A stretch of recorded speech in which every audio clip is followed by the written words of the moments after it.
is. Go ahead and get started. Okay, so I want to thank you to the court accounting class. And we're going to be covering court accounting, which is kind of a misnomer. It's really required for California courts. Other states have a little bit different systems. Ours is unique for the California probate code. And this accounting is appropriate for conservatorships, guardianships, probate, and trusts. And in addition, somebody operating under a power of attorney form. And it's nothing like what they teach in accounting school. I'm a CPA and an attorney, and they didn't touch this course or material or even mention it. So we're going to go through the entire process of how to start and enter all the data, how to summarize it.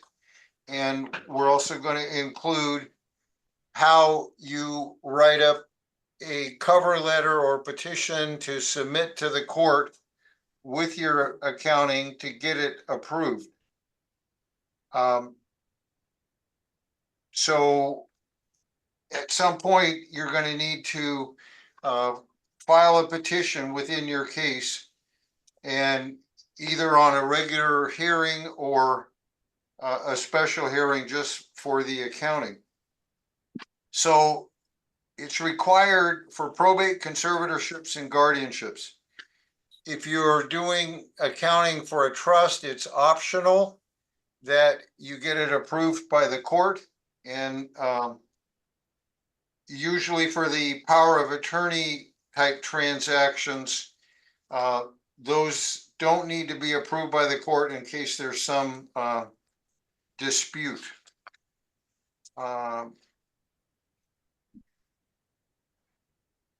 Okay, so the way that we divide up the class, Tamara's going to be covering the inventory and appraisal, which are the beginning balances, and I'll be covering the detailed transactions, and then I'll give it back to Tamara for an explanation on the petition that goes with your accounting.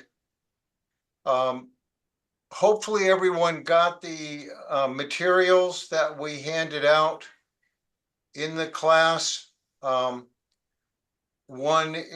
They're numbered 1 through 4. You should have on your screen, or you can look on our screen, the handout number 1, court accounting class handout. Because we're going to be flipping through this a lot, and you can see the page numbers are on the bottom left, and there's 5 digits and a number 1, so that's page 1.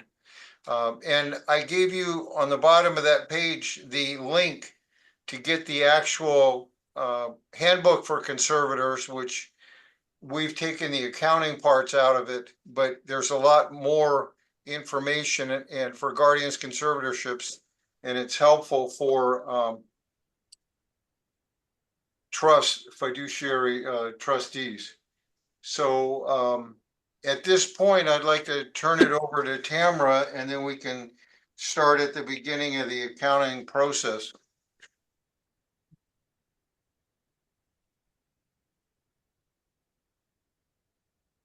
Okay, so Rex, somebody has asked if you'll put the link to the documents in the chat. Can you do that while I'm talking? yes, yeah, I'm trying to get your screen.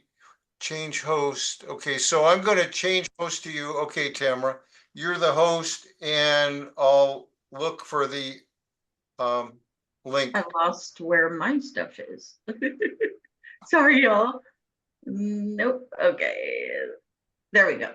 Can everyone see my screen now, and does it look big enough?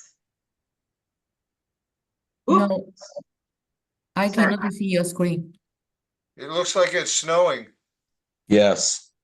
Snowing. That's lovely. I got the wrong screen on. let's move you over here.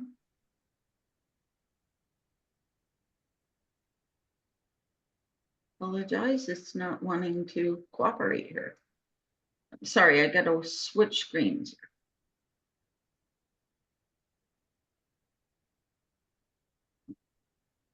Oh, shit. You need help with that, Rex? Chris just on the way up from the elevator. I know. You good? I Okay. do not.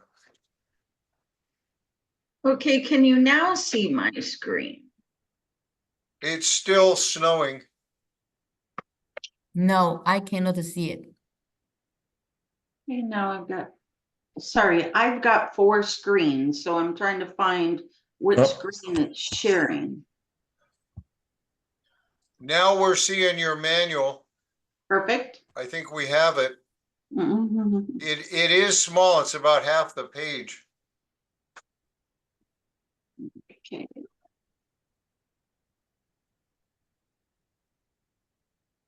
Move a couple of things, sorry.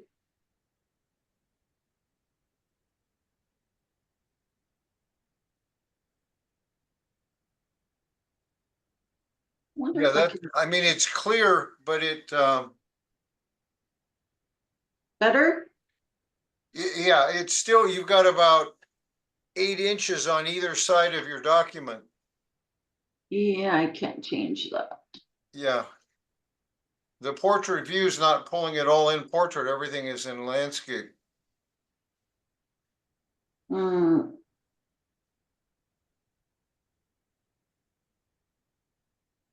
All right, I may have to deal with it because I can't figure out how to switch what screen I'm sharing on. Okay, so you could enlarge your screen with the Yeah. percentages on the PDF.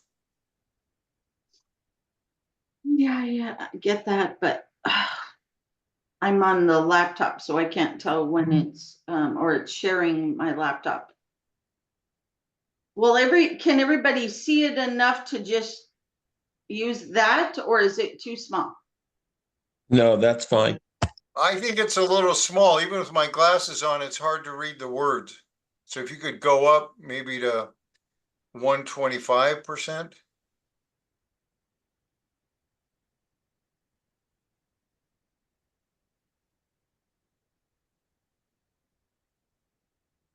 I'm trying to figure out switch a different screen.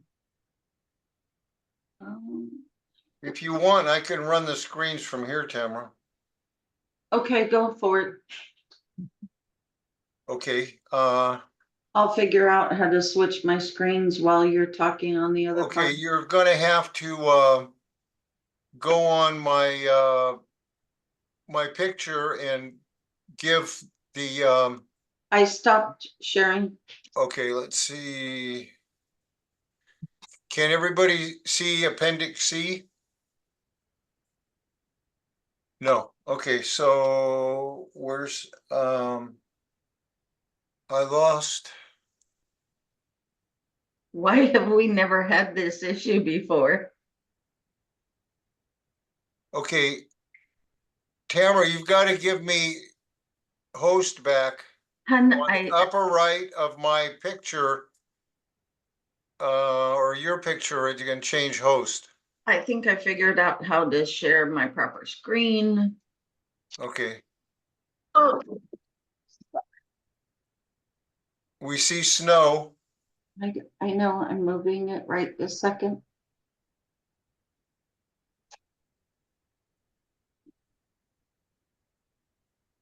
We see your screen now. Now it shows your files, now your screen.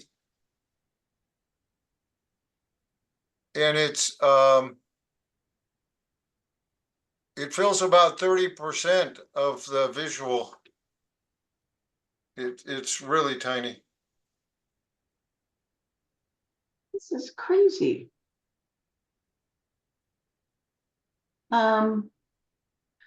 Okay, sorry, y'all. I'll go back to letting you share. Okay, Tamara, I think in the upper right of your Cal Legal docs, you're gonna need to make me the host now, because I transferred it to you.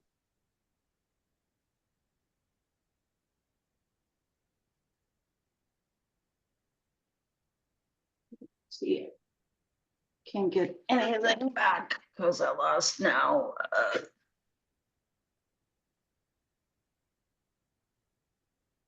I don't see where to give you the host back now. Do you have 3 dots in the upper right of your picture in the Cal Legal Docs as a participant? Yeah. In the 3 dots, does it give you a choice?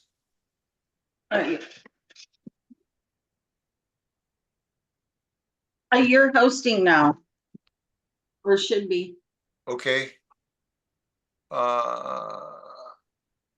Okay, let me try it.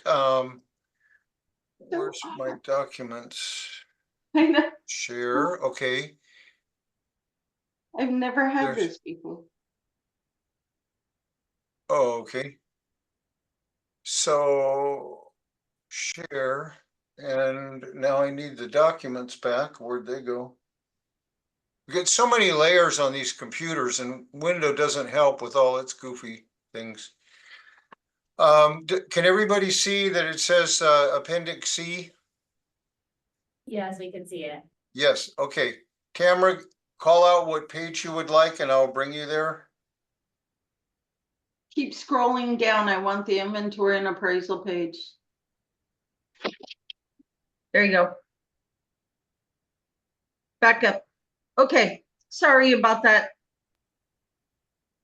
Y'all, okay, so when we start in accounting, I do these very often. The first thing that you need to make sure is that an inventory and appraisal has already been completed and done.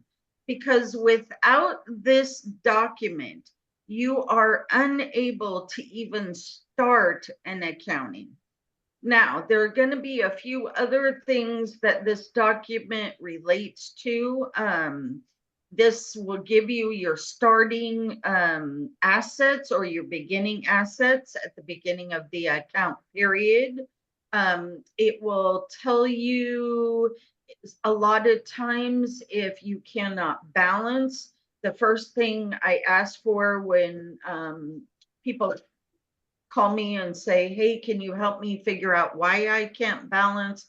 The first thing I want to look at is the inventory and appraisal.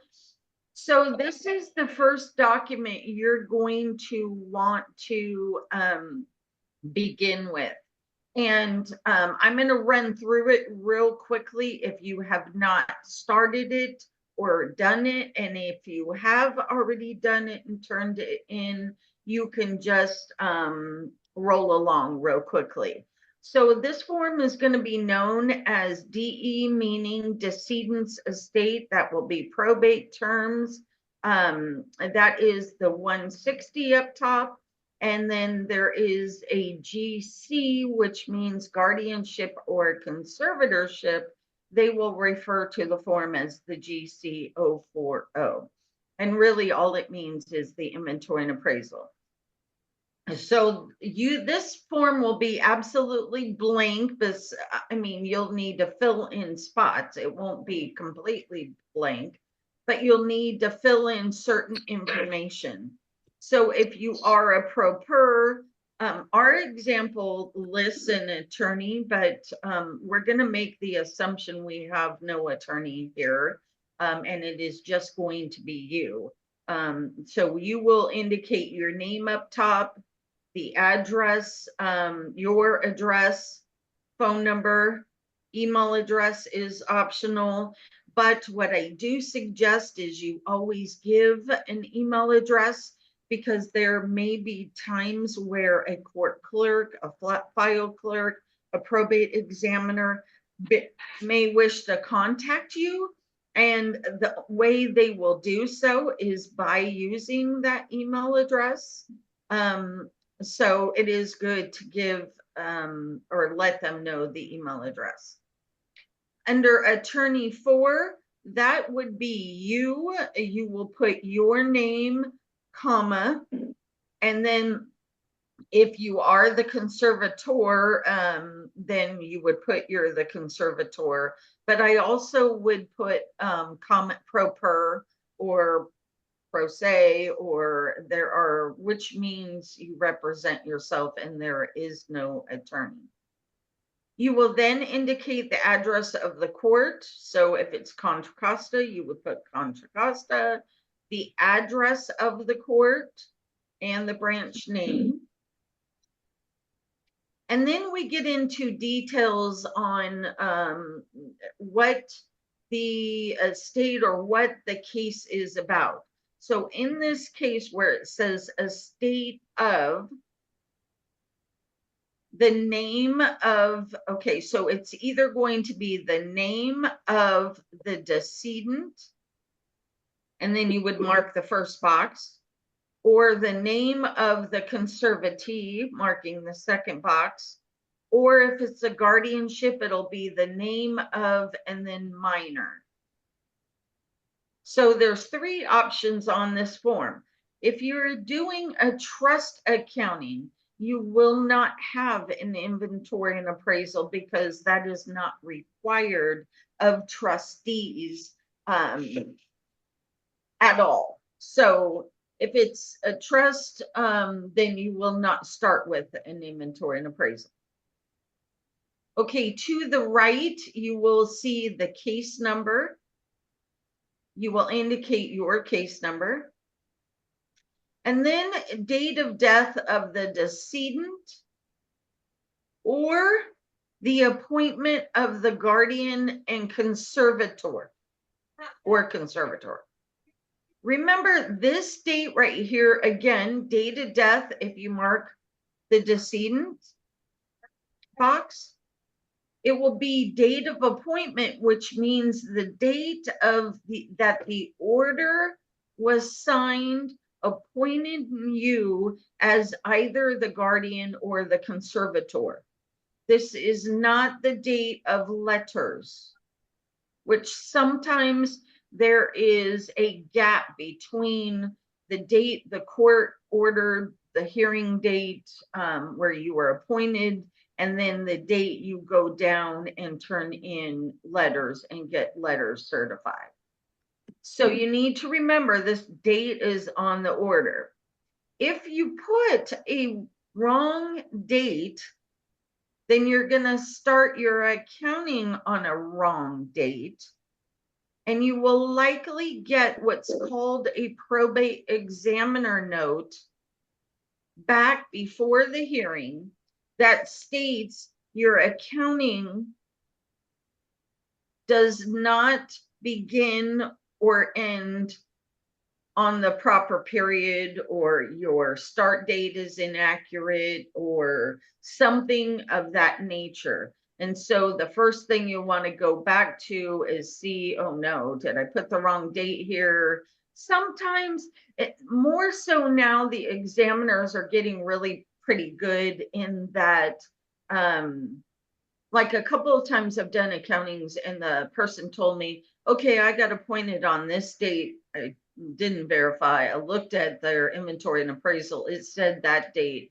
Then they get notes back later that says, we don't know why you started at this date, but you were appointed on this other date. And we had to go back and either add more months or remove some months to the accounting. So the date is pretty important. Plus the probate referee who's giving value is using this exact date to give value. So if this date is incorrect, all of the numbers provided by the probate referee will be inaccurate.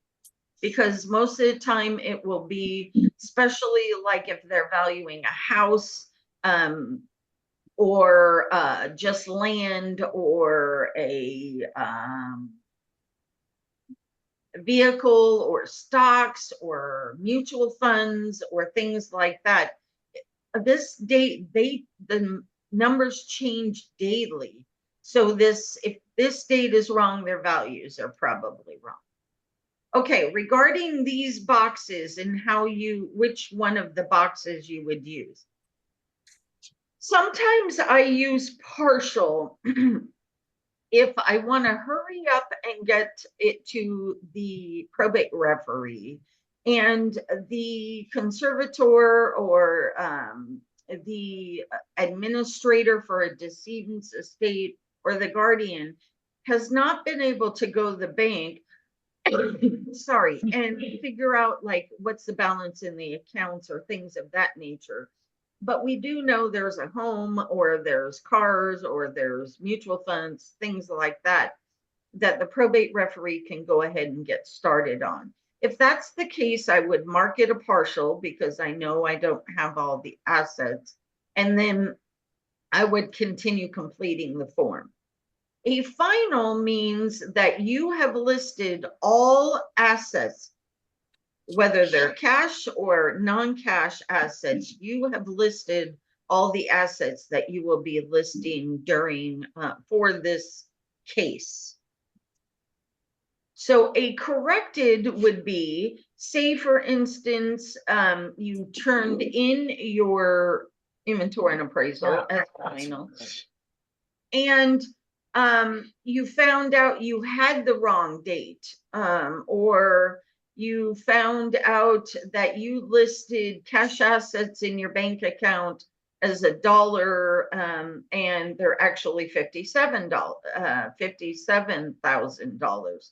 So in that case, you would have to do a corrected inventory and appraisal so the court knows which one you're actually using to complete the accounting. Then we have reappraisal for sale. Typically, this box is only used if you were granted limited authority in a probate case. And no, not necessarily, because it works for guardianships and conservatorships also. But I'm going to start with a probate state. So limited authority is all you were granted, and you wanted to sell there was real property in the estate and you wanted to sell it after, after you are appointed. To be able to sell it, it has to get court approval. And if you look at the date of death where it says March 8, 2012, if that date is over a year, when you're trying to, so we're in 2024 now, it's obviously 12 years old. If that is the case, you would have to do a reappraisal for sale. So you would have to get value as of like today, or value as of appointment, so that when the court looks at the papers and approves the sale of the real property, you have to come within 90%, and there's all these other rules. So they're looking to see what the real value of the property is today, not the date of death. Now, with conservatorships and guardianships, you can never sell their real property without going to court and getting court approval. Again, in that case, if the last time it was appraised was over a year ago, you would have to get a reappraisal for sale. So that's the reason why you would mark that box. There is also a supplemental. So again, say for instance, you complete a final, and then you figure out that you forgot to add an asset, or you were told after the fact that, oh, guess what? They're going to inherit money, or they had money in the state of California's unclaimed property, or anything of that nature. So you learned about it after you did your inventory and appraisal. You could do a supplement. Any questions on that first top part? Because we're going to get into the meat of the inventory and appraisal. Okay, moving on. So the first line, don't go too far, don't go too far. So now we're at the appraisal section, and line 1 states total appraisal by representative, guardian, or conservator, and that is only attachment 1. So what does that attachment 1 mean? Rex, if you could slide down 2 pages. There you go. Up, I need a little bit to see the top. I'm not seeing. This is attachment 1. Okay, so stop right there. So no, you let it go. I can't see the top of the screen. Okay, so the form is actually very similar in that it's, instead of the DE 160, it's called DE 161. Or instead of the GC 040, it's the GC 041. You will fill out the name of the estate, the name of the conservatee, the name of the guardian, whatever you're doing, and then you will put the case number. You will need to put attachment 1 and how many pages it is. Now we're going to go through what would be on attachment 1. In our example, we have cash found at the residence. Typically, I do not myself use addresses to indicate where the address is. It's public information, and I try to keep a little bit of the information confidential because the court knows where the conservatee is, I guarantee, or you would have never been appointed. So typically, you don't see this a whole lot nowadays. Well, maybe I just don't see it a whole lot, that people record that they found cash in the conservatee's wallet or in a guardianship. Typically, minors, they don't have cash on them. Especially nowadays, minors use all the cash apps and all the apps on their phone and or ATM cards, whatever. So it's rare you find cash. I myself never have cash on me. So, but the older generation, you will find that they always have to have cash on them. So in this case, your first line item would be number 1, you found cash. If you did not find cash, do not put it on here. And the total amount, you will indicate how much cash you found. Line 2 shows an example of the balance in the checking account. Please do not ever indicate the entire checking account.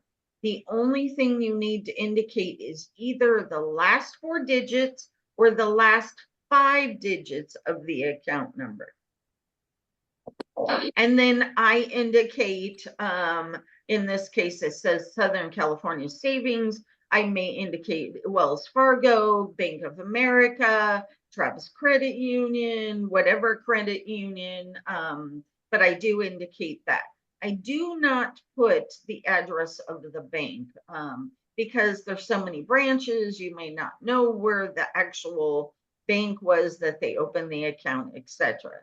So you will want to indicate the balance in the account. Now, this is super important because let's say, I'd say 90% of the accountings that are either rejected by the court or they cannot balance is because this number where you see the 7842.38 is not the balance on the date you were appointed.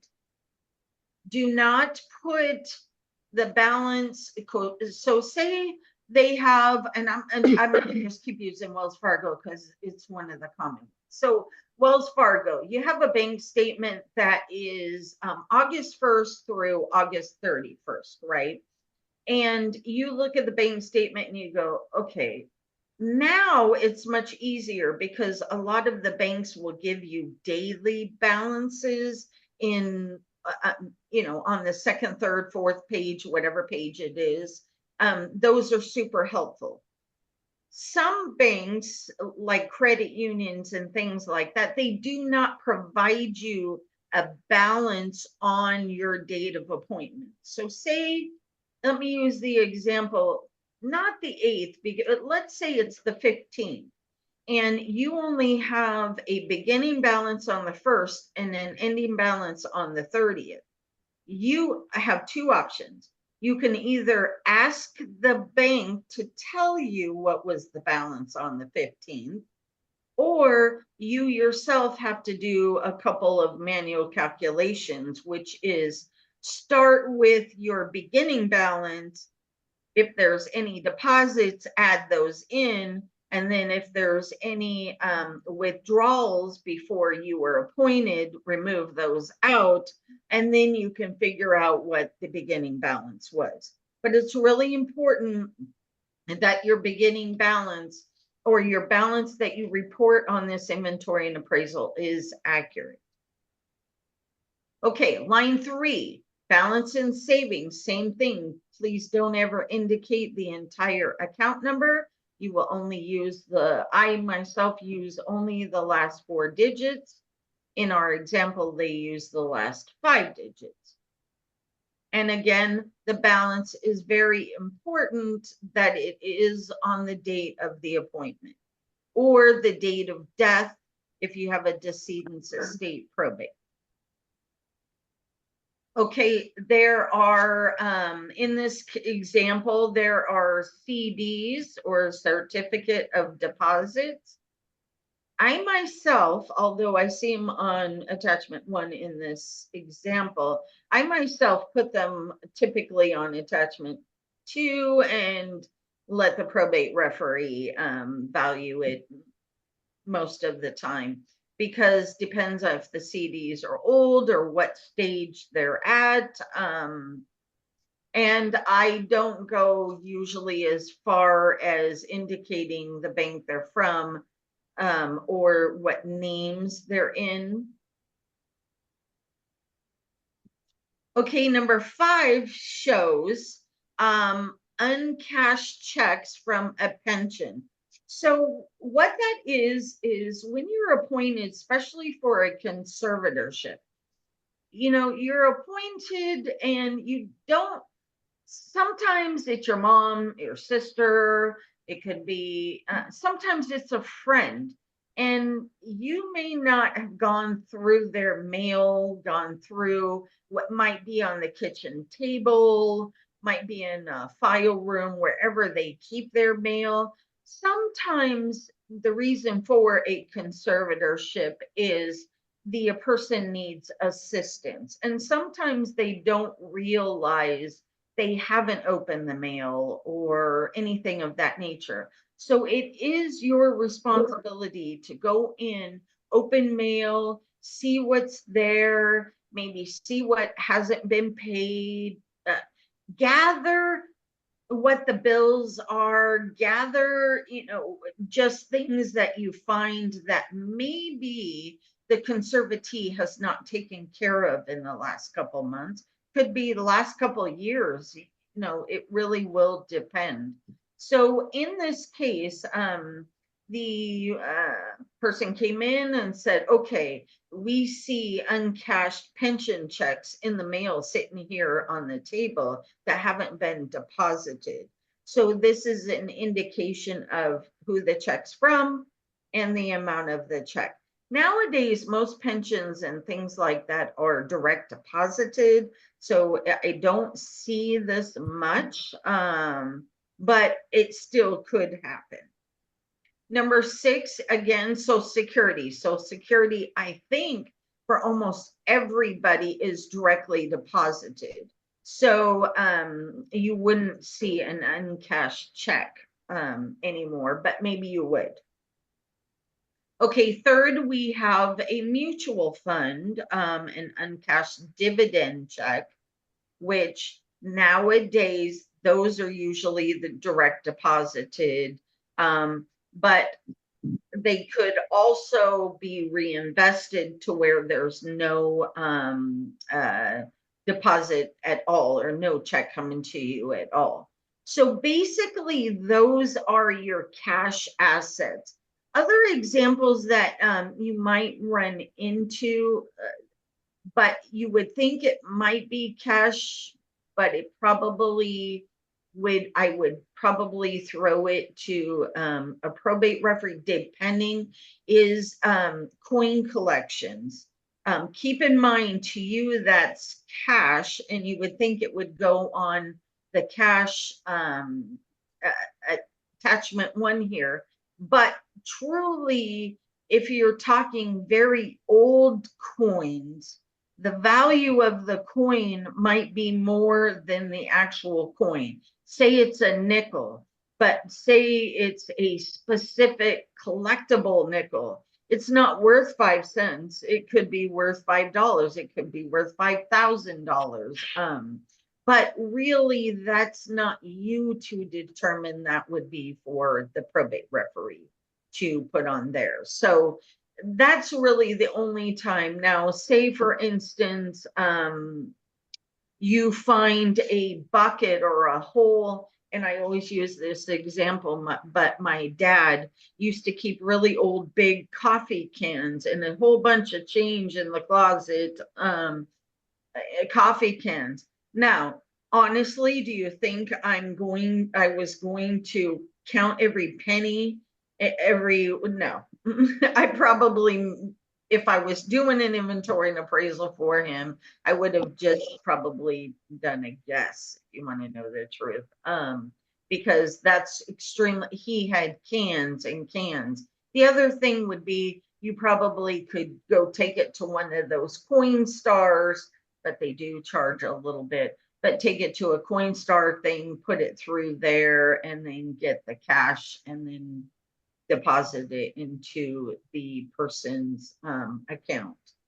So regarding cash assets, is everybody clear, or does anybody have any questions about what they might confuse cash assets with as opposed to non-cash assets? Perfect. So at the bottom, you will have a line that says total cash assets. Did somebody pipe in? Total cash assets. Interrupt me if you had a question. Anyway, so you will see a total cash assets.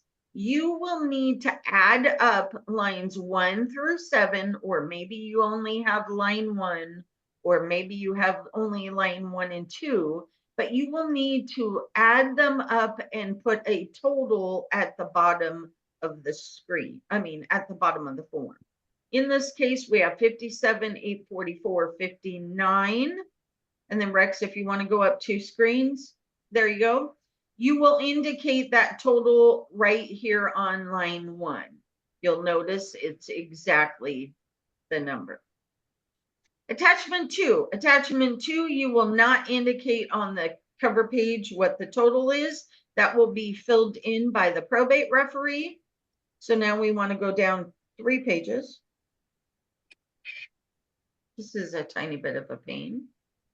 There we go, attachment 2. We have, again, this is the same form as attachment 1, exactly the same, except for that you will indicate attachment 2 right here. Attachment 2 is only non-cash assets. We have examples like number 1. You would want to indicate real property, provide the city, county, state. I indicate the APN number. I will indicate, as you will see here, commonly known as. Now, you may not be able to figure out what the actual legal description is, like our sample shows. Because you just may not be able to figure that out. Don't worry about, just give as much information as you possibly can. You will notice under appraised value, it's blank. That is because that is not for you to determine the value. That is for the probate referee. In our sample, the second one we have is a vacation home. Again, it looks exactly like it, number 1, or not exactly like, but has the same wording. You will indicate as much as you can. Also, what's important, I'm sorry, I forgot this. Also, what's important for attachment 1, please always indicate what is their percentage of ownership. So say, for instance, it's a probate and a decedent estate, and they own a house with their son or their daughter, or they own it with a brother, a sister, their mom, their dad, their friend. It doesn't matter, their boyfriend. It doesn't matter who they own it with. It's what is the percentage of ownership, because the probate referee needs to know if they're valuing 100% of the property, 25% of the property, 50% of the property, etc. Also, same thing with the vacation home. Actually, any asset, if they don't own it 100%, please indicate on this inventory and appraisal what is the percentage of ownership. Now, in this case, there's household furnishings. So please understand, household furnishings are everyday furniture and everyday items that are in the home. It is very important or realize that typically a probate referee only gives a very small value to furniture and furnishings, like maybe 1,500, sometimes 1,000, sometimes 500. I think I don't even know what it's dependent upon. I think the size of the home it's in. But if you have anything like a collectible, a china cabinet, some old furniture that has a value that should be separately valued, please make sure you indicate that separate item from the household furniture and furnishings. Now, if you think the household furniture and furnishings really wouldn't amount to much because they're old, maybe they've, I don't know, had dogs, cats, it's just not something that has a value, you do not need to add it on the inventory and appraisal. In our case number 4, or our sample number 4, this shows how many shares. It is very important that you do not just state it like it is in our sample. You need to state 1,425 shares of Apple stock with Safeguard Investment Mutual Fund, or 1 share of Microsoft, or sometimes, if I even know, there's what's called a CPIU or a CP, I can't think of the exact initial, CPIC, or number, which is the abbreviation for the actual stock. So Apple might be APL. Yeah, the name for that is CUSIP, CUSIP, and it's given a number by the Securities and Exchange Commission. Okay, thanks. So in that case, I sometimes will indicate that abbreviation or that those letterings, but please do not just say the total shares that they have in the mutual fund. That will not work. It needs to be very specific and it needs to be itemized. So each different share must be stated. Okay, number 5 is if there's savings bonds. Just 2 weeks ago, and I don't see these often, but the decedent passed away with close to 200 savings bonds, different series, EEs, and completely different series that I had to list every single one separately. And it took me, we had pages and pages of line items. And then I got back from the probate referee, which, okay, I learned my lesson. I did not indicate when they were issued. So I had to go back to the administrator, and he had to go back and figure out, which he's still doing, when each one was issued. So it's a huge job. So please make sure, in this case, they say $700 savings bond E-Series. Typically, they have their own initial, they all have their own certain lettering or something on it that I would not have been able to say 1,000 US savings bonds. They need to be all separately issued. Okay, lastly, we have on here as the example, a wedding ring.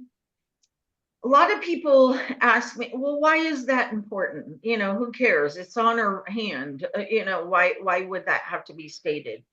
Please keep in mind that a lot of times you might be, let's say, a friend, and their daughters, sons, brothers, sisters, whoever might be a beneficiary, knows what they have, and they want to make sure you're not stealing something. And I'm gonna be honest, even if they love you to death, try and not indicate something that they know is there, and they will turn on you and say, now you stole something. And or I had a case where on the inventory and appraisal, the conservator put like a 1-carat diamond wedding ring. And then this went out to all beneficiaries, and instantly there was an objection filed by one of the sons and they were in like New York, that said, hold on a minute. And it was his sister that became the administrator. He goes, my sister just stole, because dad bought mom a 3-carat ring. It's not 1 carat. So where's the 3-carat?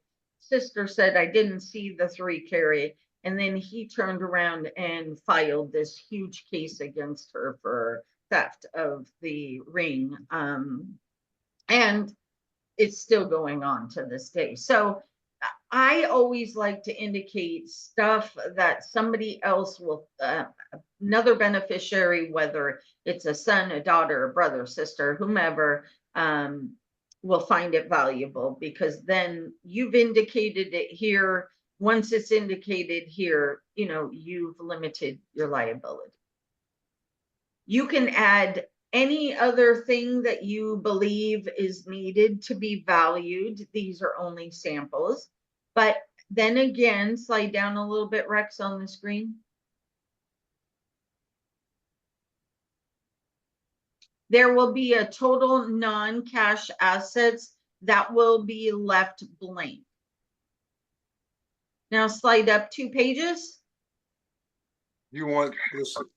No, next. Yeah, go ahead. So here on page 2, which we will get to later, the probate referee will, after you send them both this form and the attachments, will fill in number 10.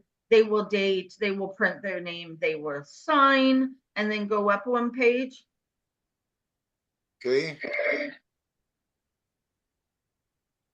And then they will put a total next to number 2 over here on the right side.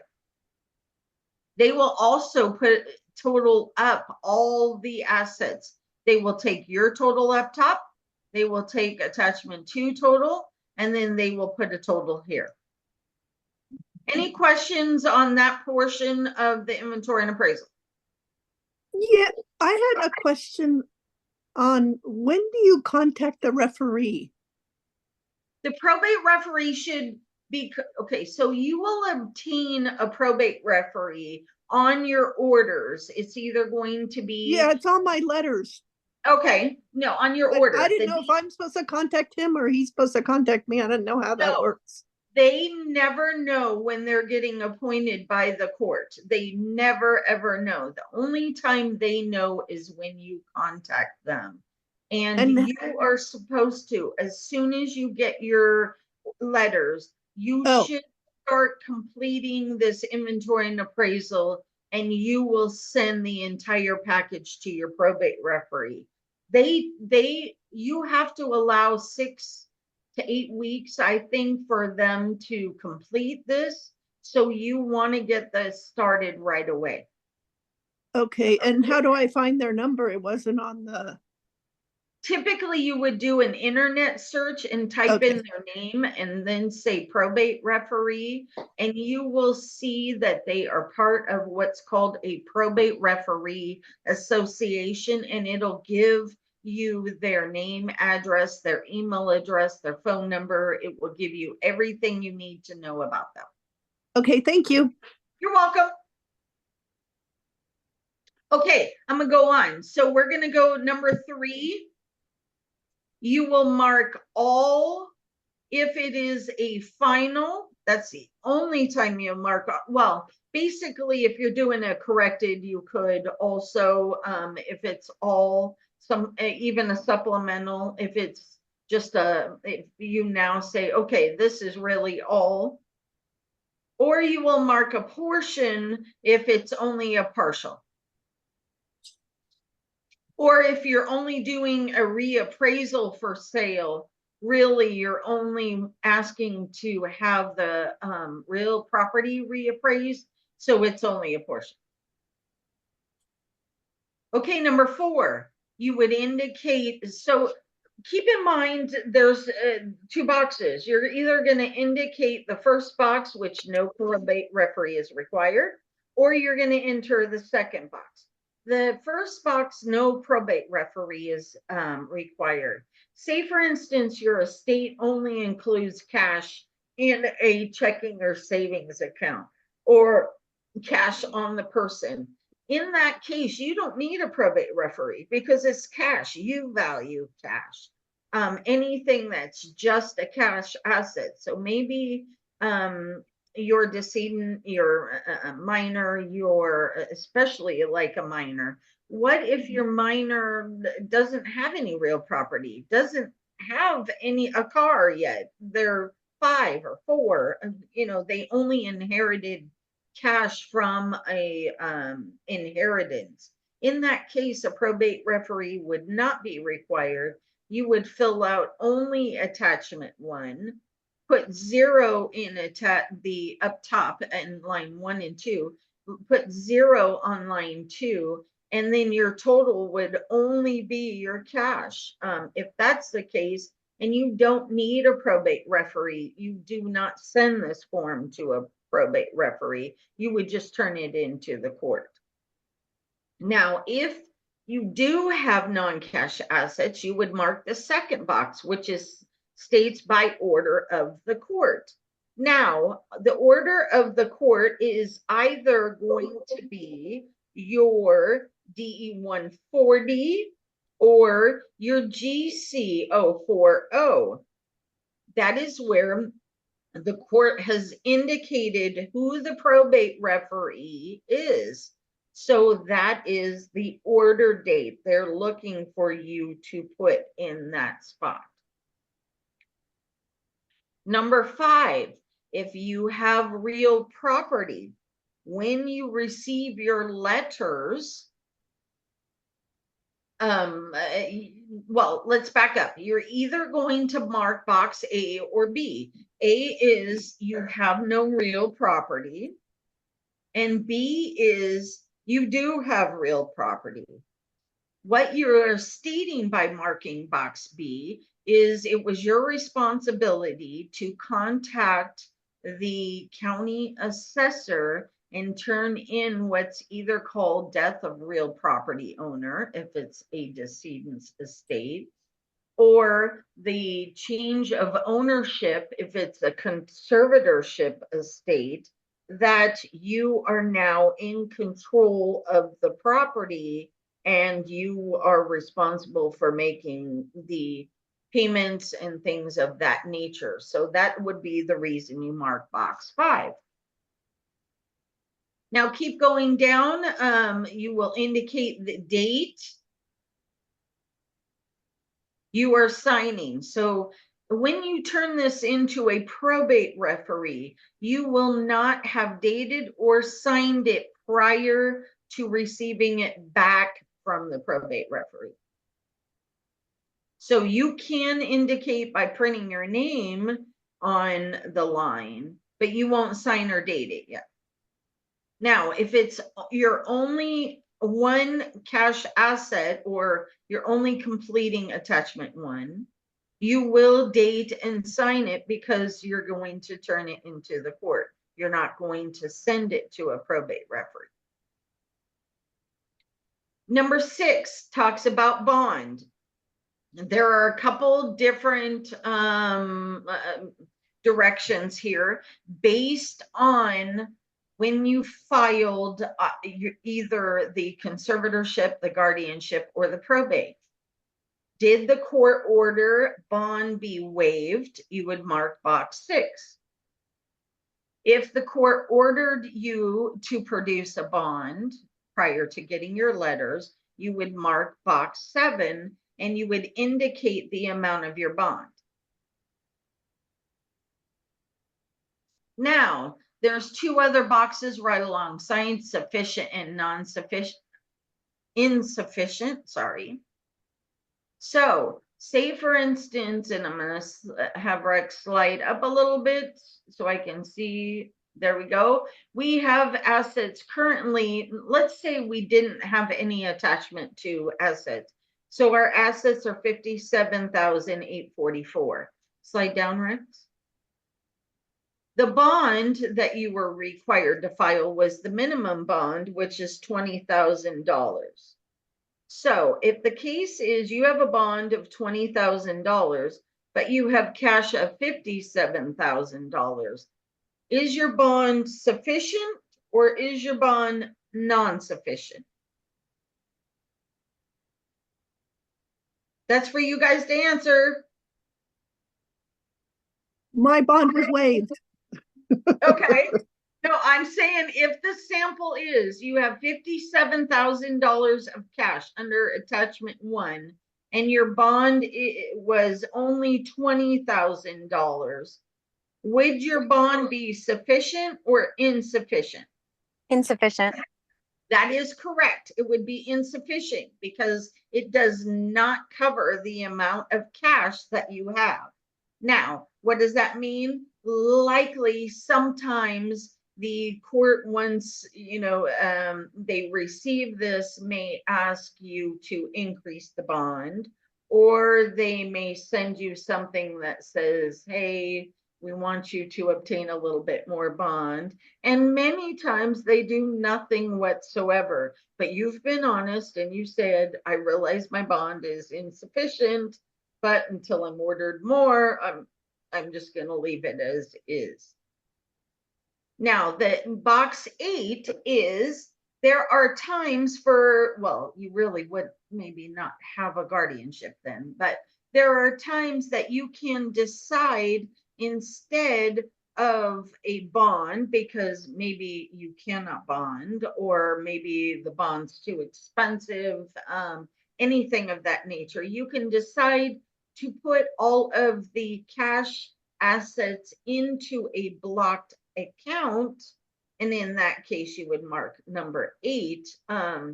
But there are other complications and things that come with using a blocked account, meaning every time you wish to even remove $1 from that blocked account, say to pay bill or anything else, you need court approval, or I'm sorry, it's a petition and an order, and they're $60 each, and you have to wait for the court to sign it and approve it and things of that nature. So it gets quite expensive that way also. So it's not a suggestion, but it's an alternative. Okay, down at the bottom of the page, in this case, the attorney is signing on the last line, but if you do not have an attorney, that it becomes your name and you date it and you sign it. But again, if it's going to the probate referee, don't do either of those, do not sign either line until it comes back.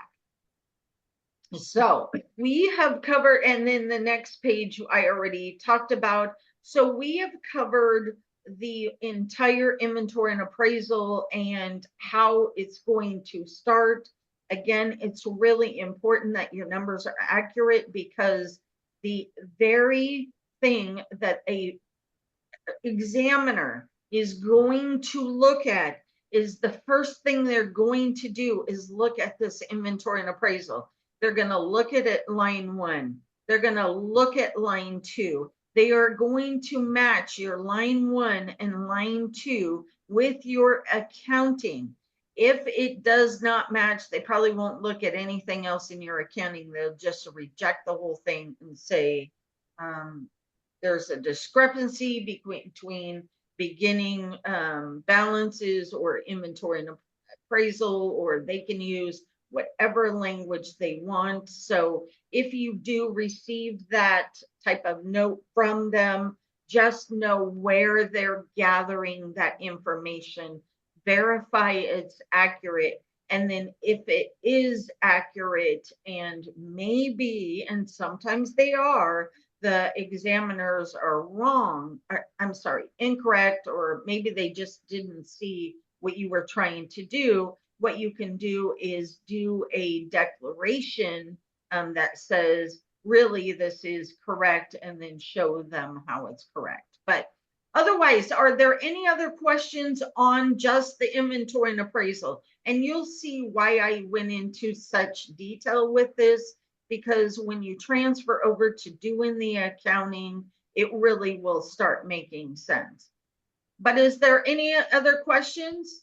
I have a question. I'm assuming you send this to the referee and get it back from the referee before you go and file it, of course, correct? Absolutely, hun. Okay. Like I said, you mail it to him or her, you mail it to them, they will complete it, and then they will mail it back to you. Once you get it back is when you review it, make sure it looks like they completed it, make sure they signed it, things like that. Then you would sign it and then turn it into the court.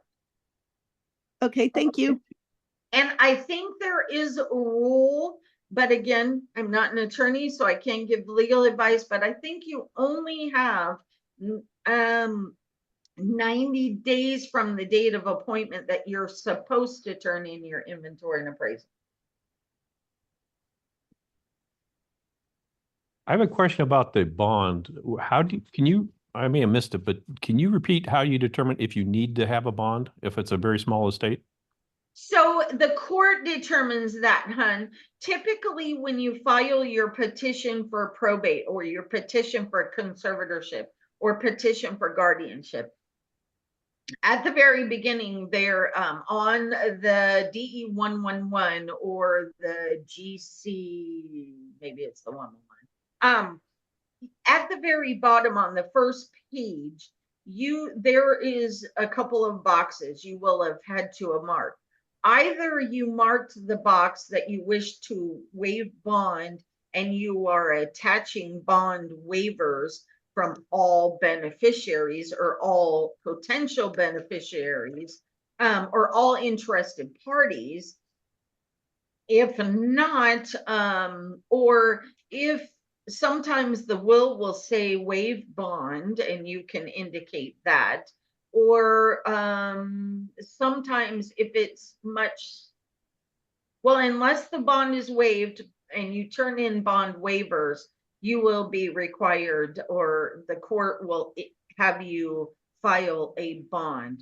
Typically, if you are out of state and the court doesn't have jurisdiction over you as a person, they will always at least require the minimum bond of $20,000.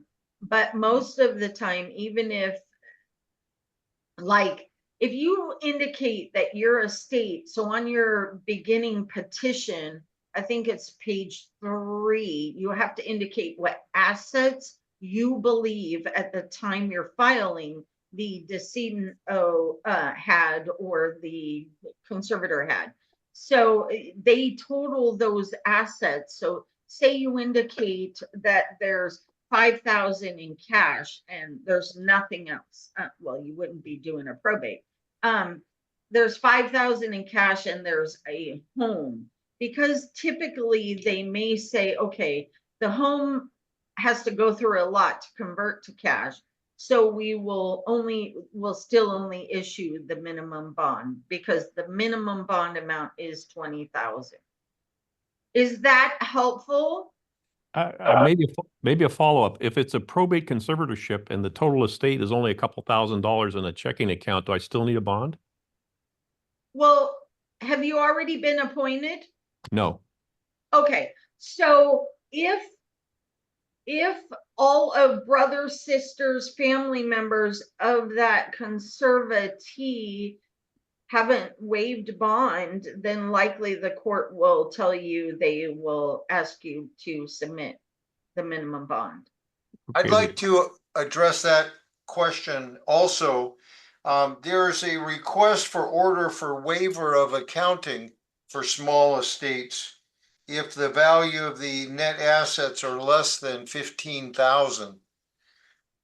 And so that is a form GC 410. So But that's, Rex, that's waiver of accounting. He's talking bond.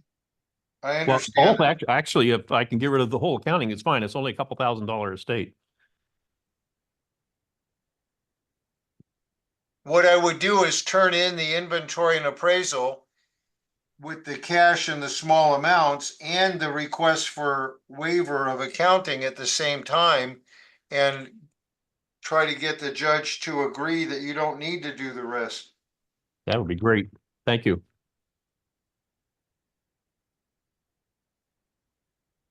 Okay, Rex, you can go on. I'm then done. Okay. Moving right along. My part of this presentation starts on page 21 in the lower left. The page numbers are here. That's a bait stamp 21. Yes, Bates numbering, you got it. I couldn't get rid of the zeros. You Old like school. it or not, you got them. So on, if you have this on PDF or if you printed it out, I would put a yellow sticky on it or a bookmark, because we're going to be bouncing back to this form many times during the presentation as we gather data and make progress through the accounting. So what we have here is this is the key or the central piece to a fiduciary accounting. It's kind of like the axle on a bicycle, and all the other schedules are spokes. There we go. So you get the normal things in the top for your heading: guardianship, conservatorship, or probate, or trust reporting, and you put the number of the accounting, which one you're turning in. As Tamara mentioned, after you get your appointment, within 90 days, you have to file your inventory and appraisal. Then after the first year from your appointment, then you have to file at the end of the first year, and then every other year thereafter, you'll be filing your account. So it'd be year at the end of year 1, 3, 5, 7, 9 on a long-term guardianship or conservatorship. So date of the opening of the account would be the date you were appointed, unless it's a probate, and Tamara may differ on this. You would put the date of death rather than the date you're appointed. And then through the day before, all the way to get 365 days. So we have this form, we got to get the vocabulary right first because it's not written in normal English, kind of written in Old English. I disagree with the terms they use. They have charges and credits. Well, you can translate that as to what you got or what came in. And the credits are what you expended. Another way to look at it is you're charged with the responsibility of that money. You're like a bank, you're holding someone else's money, and the court will hold you responsible for every penny of it. And then if you properly report, you get discharged from your responsibility for the funds, and then you get a credit. And then your responsibility or the dollar amount decreases. So these are the beginning assets and then things that came in, and this is things that went out, and then the ending. But we'll get into each line. I'm just giving you an overview. So kind of like what you owe to them until you prove it. What you're doing is you're acting on behalf of another person or a probate estate. So you don't owe anything. You're in charge of handling someone else's money, just like a bank does. And that's called a fiduciary relationship. And you are personally liable for all the money that is there. Okay, so you're accountable. Yeah. And yeah, and they're charging you with the responsibility of that money. Okay. Thank you. And you could also call it burden. Right. That's what Assets like kind of a liability. Yeah, it's a burden. It's like you know, a backpack full of heavy sticks. That's you got to count for every one of them and you're responsible until you get discharged from the credits. Okay, so we just went through, or Tamara did, the inventory and appraisal. We got all that taken care of. Now we're moving on, however, we take the inventory and appraisal and we do a copy job, copy the total amount of the assets from the inventory and appraisal and the value, market value that the probate referee gave you, and you indicate that is the same number that you were given. And then there's a term indicated on that line called carry value. That's where I got my metaphor of the sticks, liability. Carry value, if you know accounting or tax, that's called basis. This is not the same concept, but it's kind of like it. So let's say the probate referee gave you a value on a house of $1 million. That carry value is 1 million, and it will stay that way forever until this court case is closed out. So either it was what the probate referee gave you, or if it was acquired during the court case, then it would be based on cost. So, but carry value, we keep coming back to that. It's not market value or depreciable value or anything else. It's very specific. And this total property on hand at the beginning, there again, you get it from your inventory and appraisal. Now, we're going to be going through the details of now from lines 2 to 6, money coming in to the estate or the conservatorship, and then we're going to go through the details of money going out, lines 8 through 12. And I do a lot of income tax, and IRS doesn't want pennies anymore. And I'm so used to rounding off the pennies to the nearest dollar, but the courts are a little bit more anal, and they're still struggling to keep the pennies, even though there's no value to pennies anymore. It just makes it more challenging for the balancing aspect. So I'm going to cover a few things more on the GC 400 sum, and as you can see, the name of a GC 400 sum, guess what? That means summary. And then for guardianships or conservatorships, this is GC 405 sum. And as part of the overview, we went through money coming in, going back out, money and value at the end, and then the total at the end on line 14. And what your goal is line 7 ends up matching line 14. If it doesn't, you're not done. Don't bother turning it in, because it won't be processed unless it balances.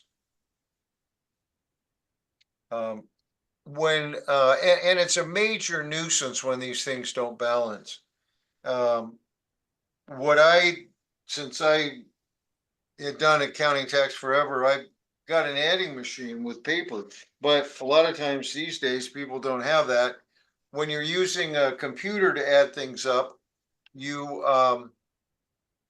might want to check your numbers each time you run a total and just see if you can catch any errors. It's much easier to get into that habit than to go back and try to find something that doesn't balance. The other thing in terms of, if you know accounting, the terms debits and credits are what you get in a first year accounting class. This has nothing to do with it, debits and credits. It's not connected in any way. In the instructions, it tells you that if you don't have a number for a certain item, like distribution to the conservatee or ward, put a 0. That way you're making an affirmative statement that there's nothing, rather than leaving it blank. That might mean I forgot. You'll notice in the lower left, it says adopted for mandatory use.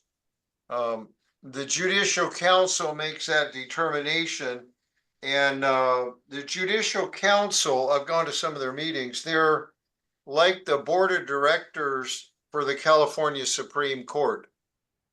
And in this case, every court accounting must have this GC 400. Now, these are what's called Judicial Council forms, government court forms. And when we get into the other parts of the accounting, you can, and it is permitted to use Excel on other schedules instead of using the Judicial Council forms. And those forms are labeled for optional use. This one has no optional use at all. It's required, even if your entire accounting's in Excel. Another just reference on this form is that if you want additional reading material, or if you have trouble sleeping, it gives you a reference for probate code sections that where this material originated from. Probate code section 1060 is where the accounting rules start, and you can look those up. They are in English. They're not overly complicated. And then the other is the California Rules of Court, as another reference for where this form requirement came from. So what we're going to do now is go down through building this form line by line, brick by brick, with the data that you have. What you end up doing is you take the bank statements and you enter every number that you have on that bank statement. It will go somewhere. Okay, so here again, it says cash on hand at the beginning of the period. This is just redundant from your inventory and appraisal, but humor them and put it down again. And then the non-cash assets, there again, this is going to mirror the probate referee's valuation that you received. And here's that word again, carry value, what the probate referee gave you.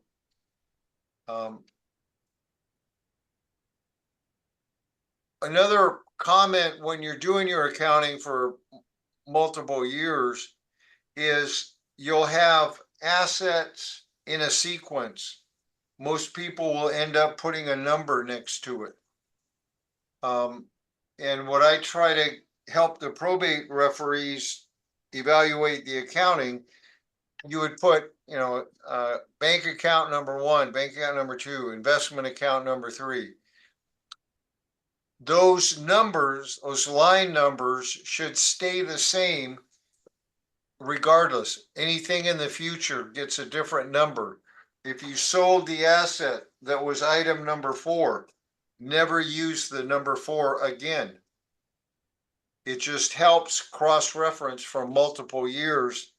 And if you start changing the line numbers every year from your inventory and appraisal, it causes problems to your reviewers.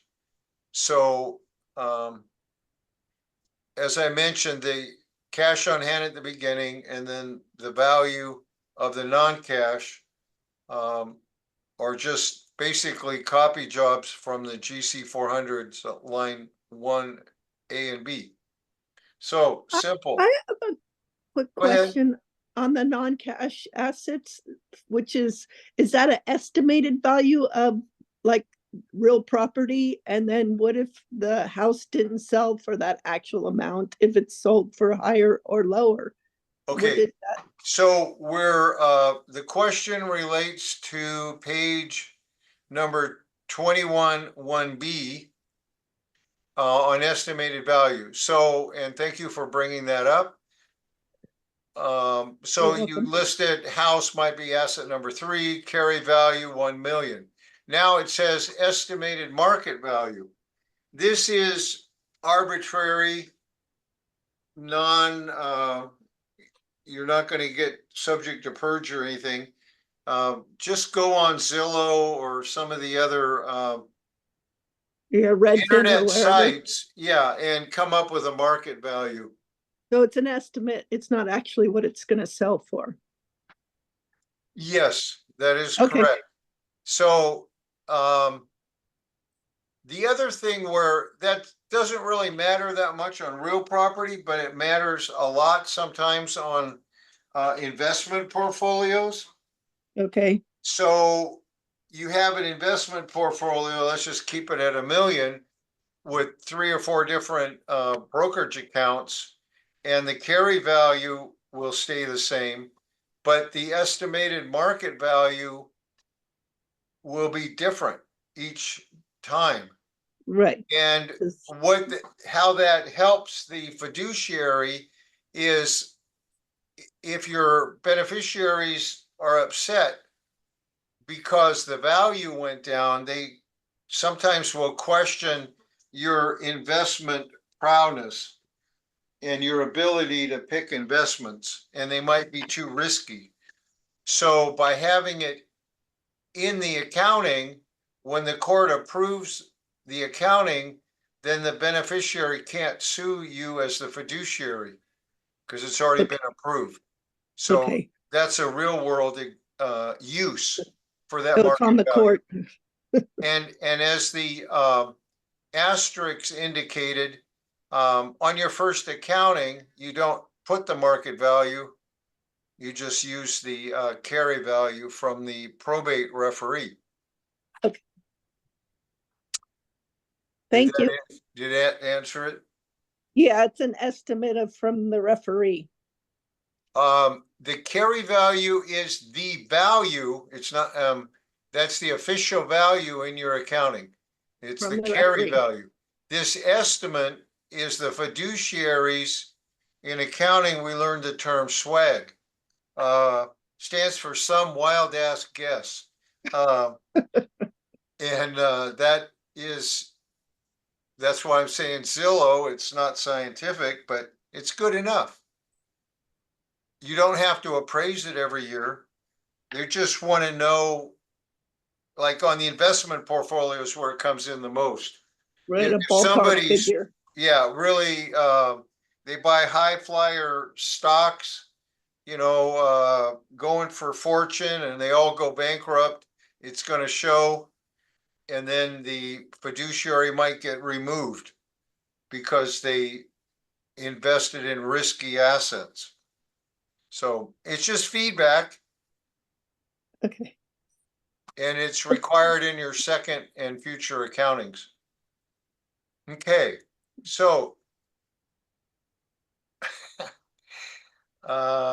what happened to my clicker? There it is. It wasn't responding. Okay, so let's go through the items. We got beginning values. Now we're going to go through what came in or what additional assets occurred during the time period. So these are all listed by schedules. On the GC 400 sum, we're going to go look at the different types of Schedule A's. If I click the right one, that is. And that is on page 23. Dividends. So what you do is you take the brokerage statement and you list every dividend, each one as it comes in. You're not allowed to do anything else. You cannot total them.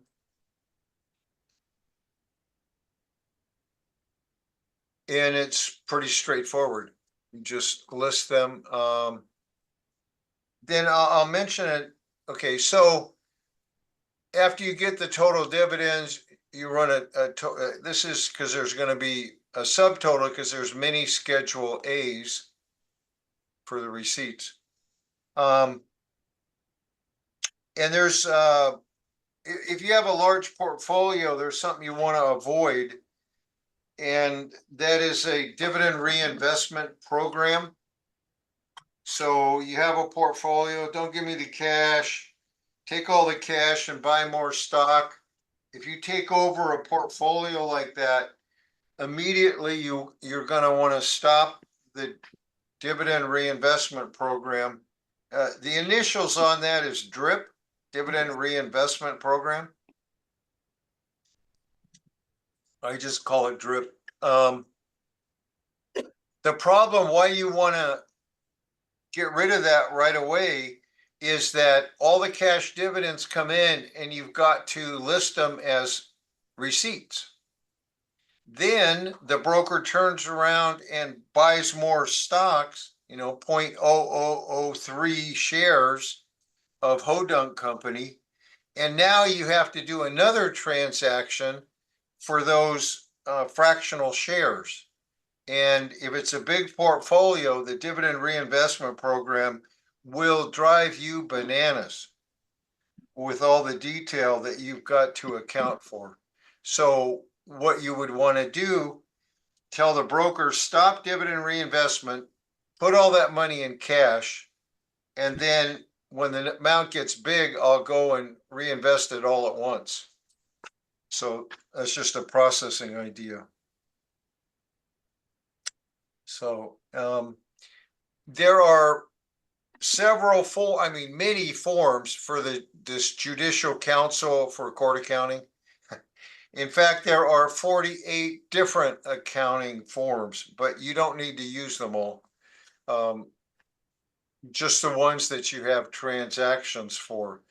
So I'm going to continue to the next Schedule A item, and that's receipts, interest income. There again, you take it from the monthly statement and write down each interest payment that you received.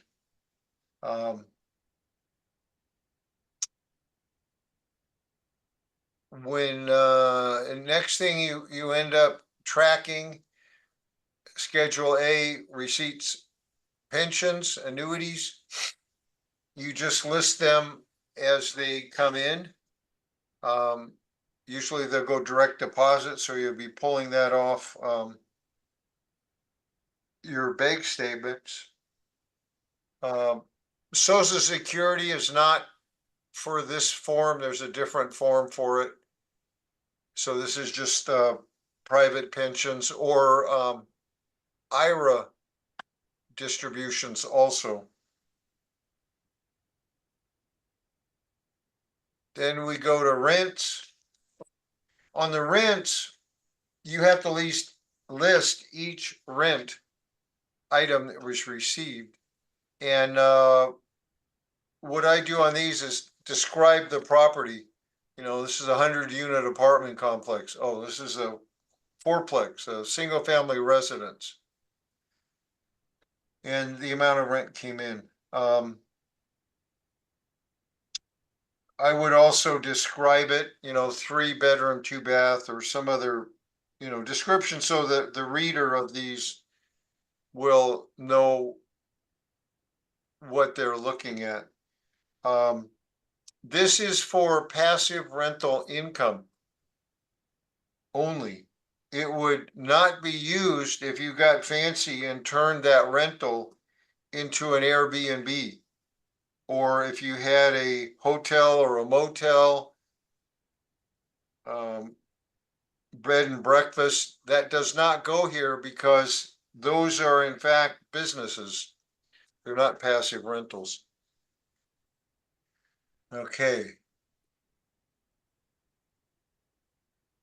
We're moving through the Schedule A types. We're on receipts. We're on page 27 now. We have in our local court here, they make the probate examiners, each one of them, take our class. And I guess they have to have a pound of torture or something, I don't know.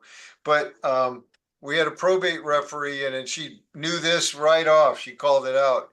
You can't report it that way.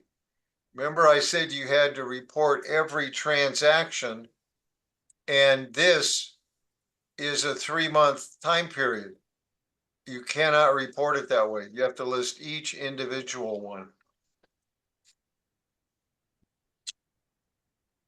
What if the statement on the account does it that way? Like the stock, if it only reports in 3-month time period? What you have on a 3-month stock report is 3 months worth of transactions. And within that stock report, they must show you every little dividend, every little interest entry. It will not be totaled. I've never seen one totaled. It'll have a total, yeah, total dividends, but that's not what you would pull your data from. You'd pull your data from each by chronologic date. Okay, so the other thing with items like Social Security, the number that you report here is the amount of money that was actually deposited into the account. I don't think Social Security will even pay checks anymore. But what I'm getting to now is, let's say the Social Security is $2,500 a month, and it only deposited in $2,271. Well, there might have been withholding. you do not enter the gross number because you had no control over those funds. The only money that came in was the net, so you would use that as your entry number. Okay. So let's move on to page 28. We have other receipts, Schedule A. And other receipts, you can translate that to miscellaneous stuff you can't find a place to put on any other form. So state tax refunds, health insurance refunds, just use it as a miscellaneous. And we have not been accumulating the totals on the previous pages or this one. But it says in sequence, we're on page 6 of 6 in the Schedule A series of income forms. So we need to bring the Schedule A schedules, the total for all of them. We bring them back to the GC 400 sum on page 21. And we'll enter the receipts during the period. And then we're done with that line item. And we move on to the Schedule B series. You can look at this kind of like an internet link. You know, you got this total, but the details are back in the other schedules. Let's see if I can find it here. Do you get a Schedule B? Yeah. Huh. Okay, so now we're in the Schedule B series of forms, gains on sales. So we sold the house, okay? If you recall, we had the carry value that the probate referee gave us. Mhm. And then it was sold. And the sale price is the gross sales price. And according to the way they want you to report it, you take the carry value compared to the sales price. And if it's a gain, you put it on this form. If it's a loss, you find a different form. But when I first saw this, I go, I don't agree with that at all. You sold it for 250,000. Well, there's usually about 8% closing cost. Where's all that? Well, what you have to do is I'll show you later, the escrow closing statement and report those items separately. But for this reporting, it's just carry value, sale price, gain. And as I mentioned, like say this was asset number 4, in your subsequent accounting, the 4 disappears because it was sold, but you don't use that 4 anymore in the future. You can't make a copy of your itemized thing of the gain part and closing costs and attach it to this form? You can do a lot of things, and I don't think they'll shoot you if you attach it, but it's not in the format that they require. Okay, You wouldn't believe how picky they are. okay. It's called hyper technical. If you put this together and your fonts are too big or your fonts are too small, they're going to kick it out. We saw one that was a very wonderful schedule that had multiple rental properties on a spreadsheet in horizontal format. Well, the probate referee said, we can't read landscape forms. You can't file it that way. I mean, that's how picky they are. But at least you're being honest. That's not the question. You can be honest and have your papers kicked out and you're still at ground zero. Honest doesn't, there's no check mark for honest. You fill out the forms the way they want or go pound sand. Okay, so I guess as long as your papers are right, and then the rest is, it is what it is.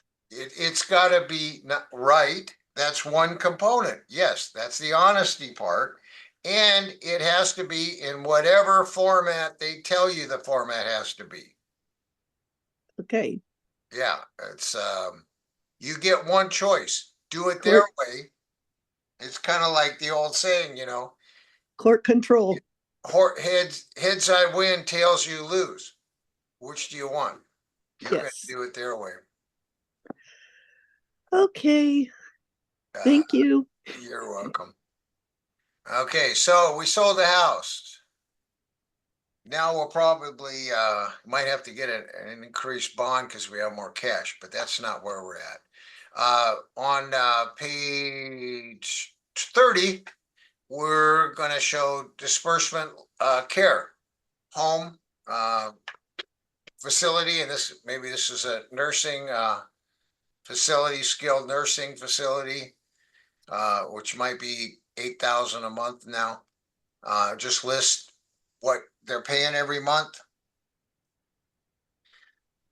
And then we go to disbursements, general and administrative. You can translate that to miscellaneous disbursements that you couldn't figure out anywhere else to put on a form. Now, are you gonna show us where we would like make, like, say, do you fix up the house? Like, what if you need to like fix a door lock or something? Is there a place for that, or are you supposed to just sell it as is? Okay, so we have disbursements, if you were fixing up a house for sale, I'm trying to think of what form would be the best one to use. Let me think for a second. This, on page 30 is a pretty good idea. General and administrative, I'm trying to answer that. Disbursements, there's so many pages here, disbursements, medical. Yeah, or like dry rot or something, water damage, something like that, to make it presentable. Yeah, we'll get to one, on page 34, we haven't got there yet. Okay, Property sales I'm jumping expenses, ahead. we have more entertainment to experience before we get to all of it. Okay, So let me, and then on page 36, ahead of us is, rental property expenses, but let's hold off and, if I don't answer it later, ask me again. okay, thank you. Well, okay, so we are on disbursement. I'm trying to synchronize my pages with what's on my desk. 32. 30, okay. Got it. So, I wanted to tell you, something else. These forms, you can get them form by form, each individual one on the Judicial Council or the California Courts webpage. But if you're going to be using these are the standard Judicial Council forms and not on Excel. You can go to riversidelegal.org and they have all of these forms sequential and they're also fillable. So the way you do court counting, either you do it on the Judicial Council or what most law firms and accounting comes in is they do it on some other software like Excel. But if you're going to be using the forms like we're showing you here today, Judicial Council, take a look at riversidelegal.org and it will save time because they're all in one fillable file. Okay, 31, those are just general expenses that didn't fit anywhere else. We have reimbursement of costs for attorney, probate referee fee, additional bond cost. If you're doing, as a fiduciary, conservator, guardian, or executor, administrator, you can't pay yourself at all until the court approves it. So what we're showing you here is reimbursements that were advanced on behalf of this guardianship or conservatorship. Well, if you can't pay yourself back, then what do you do in the meantime if, like, for instance, you had to like pay, like, say, property taxes on Okay. a house Yeah, that was okay, in probate, I understand. There's and when you took it out of your okay, own money? hold on. Okay. It comes down to the definition of what we're talking about. What I was saying was paying yourself like compensation. I did this work, pay me for the work. Okay, you cannot do that without court order. If Oh, you'll I see in this example, you're not paying yourself at all. What the definition of what you're doing is you're getting reimbursed for funds that you advanced Out of your own pocket. out of your own pocket. Got it. So- Thank you. And then those receipts become part of this case, which, but you receive no, we call it remuneration, or you didn't make any money on this deal. You just got your own money back that you effectively loaned out, and now I want that back. Okay. That is okay. You're saying anything extra, you can't. Anything that's gonna stay in your pocket that you made money, Okay. it's not gonna happen unless the court approves it. And if it does happen and the court sees it, you will find it reversed very quickly and you'll get admonished from the judge. They're Okay. quite Thank you. serious, quite serious about that. Good to know. Other things, if you're working with a guardianship conservatorship and there's income tax issues, as a fiduciary, you can file an IRS form 56 telling the IRS that I'm in charge of this person's taxes now.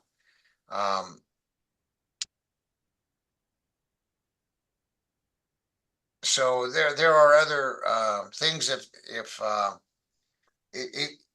you're appointed by a court, but the IRS doesn't quite recognize that. The IRS uses a form 2848 for power of attorney if you're going to be dealing with the IRS records and things.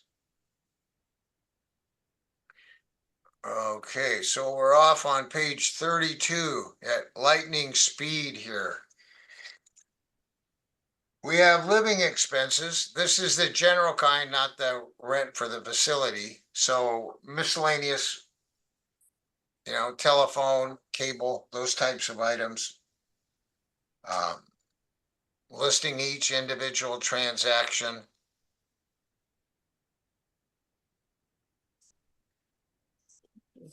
Medical is listed.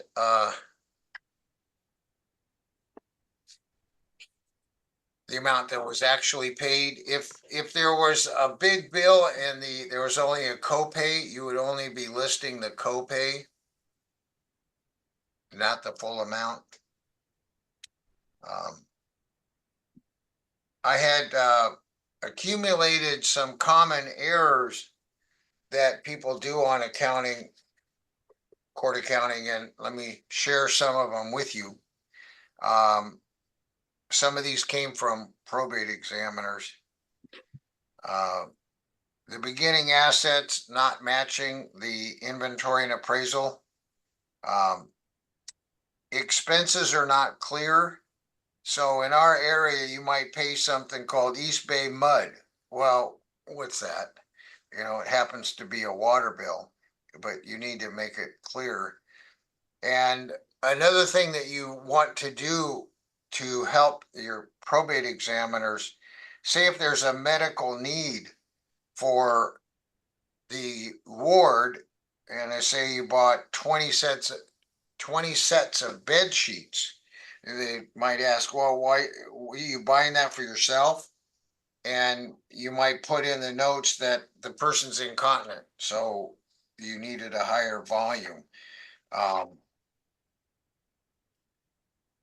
If there are assets that are not your responsibility, they should not be in the accounting.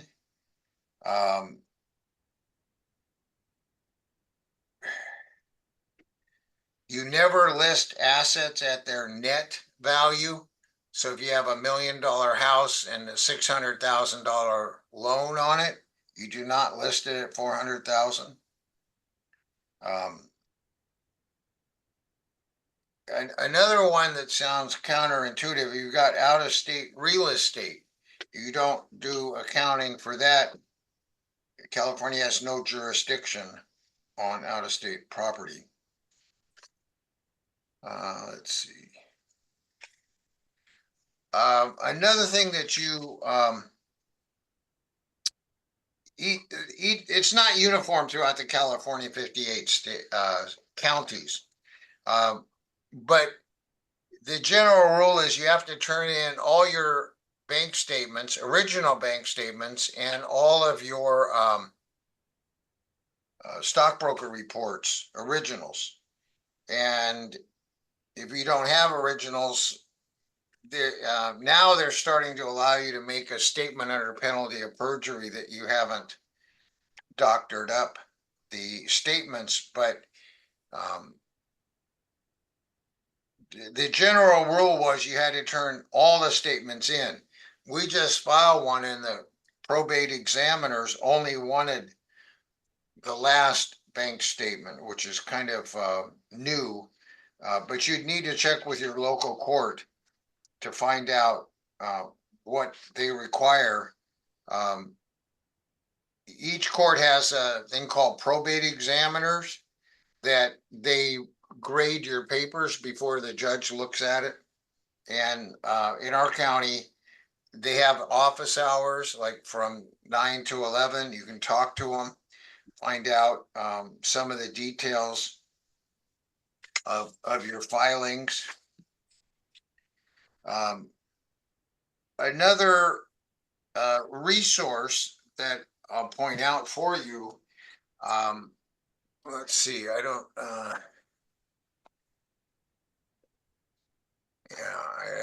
don't have, okay. So there's a book called Fiduciary Accounting Handbook that's available from CEB, Continuing Education of the Bar. And it's about 3/4 of an inch thick.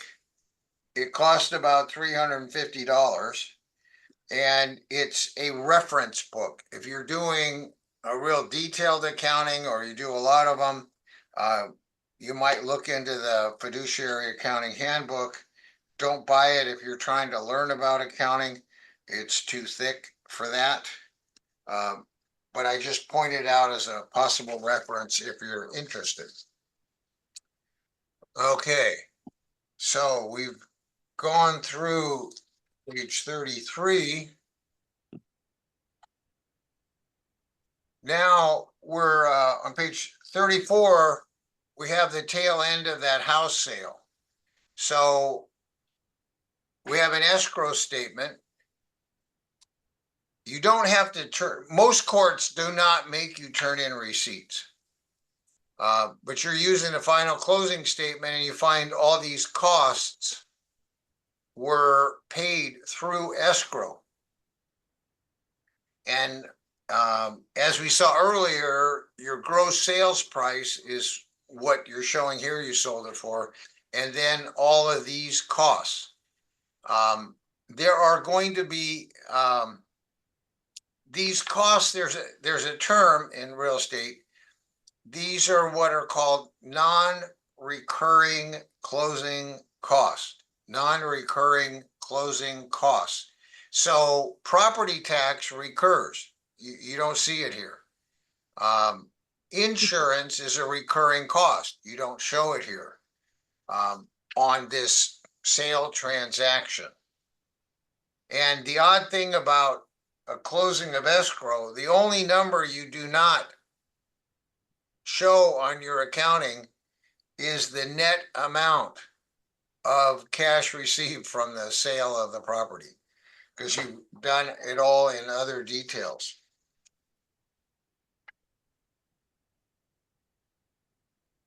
Okay. 34, we're going to 35.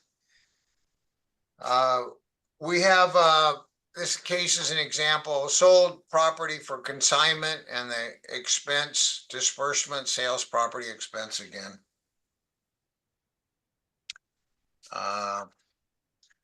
Move on here.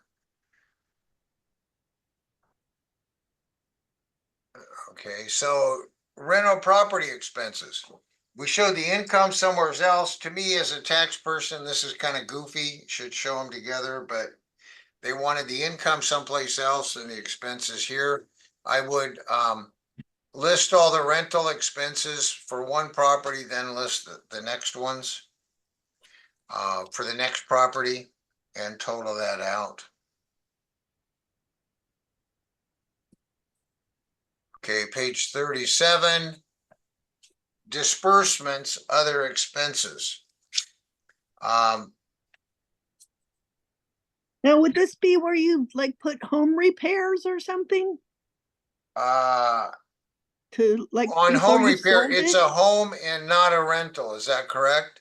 Yeah, it's the one where she lived in. Yes. This would be an appropriate place to put home repairs. Okay, Describe it. right. Like if it was a roof or a whatever. Yes. Okay, It's thank it's you. an other expense that this would be an appropriate place for it. Okay, to like get it fixed up for selling. Yeah. But okay, you just changed it a little bit when you said Well- fixed up first. Hold on.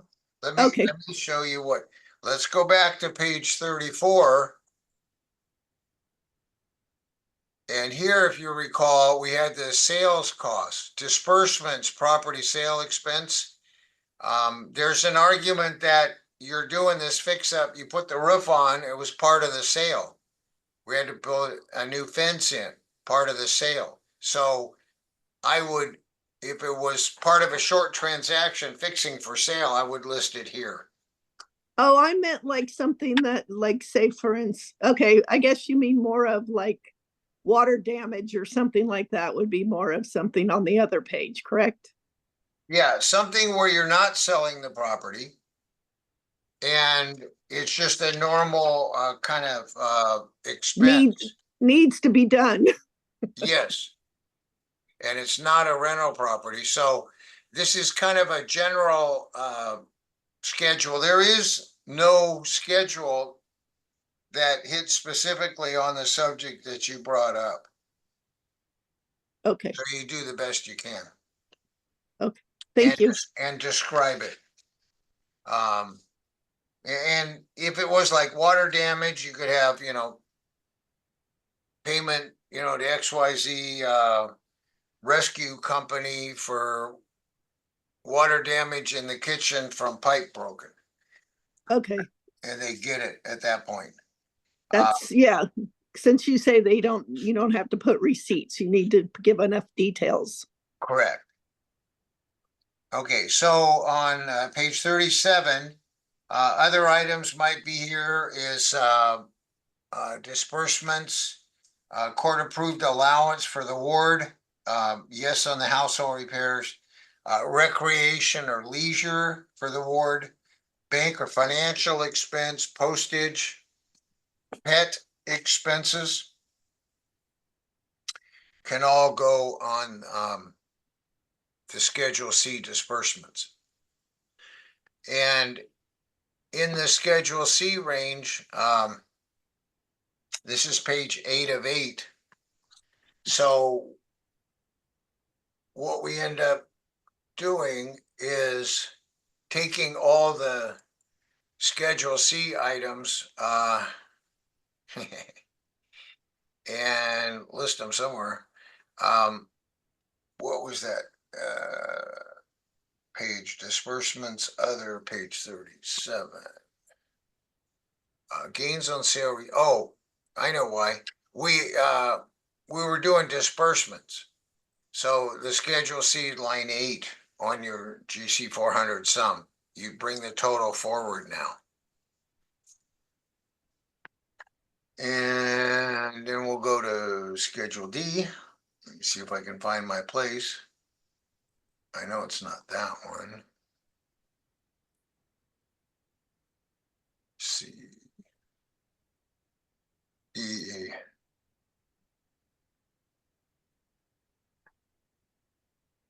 Okay, so now we're in this Schedule D series. This one just loss on sale. Carry value from the appraisal, sold for, now it shows a loss. We include that loss since it's the only one. We go back to the GC 400 sum and list it there.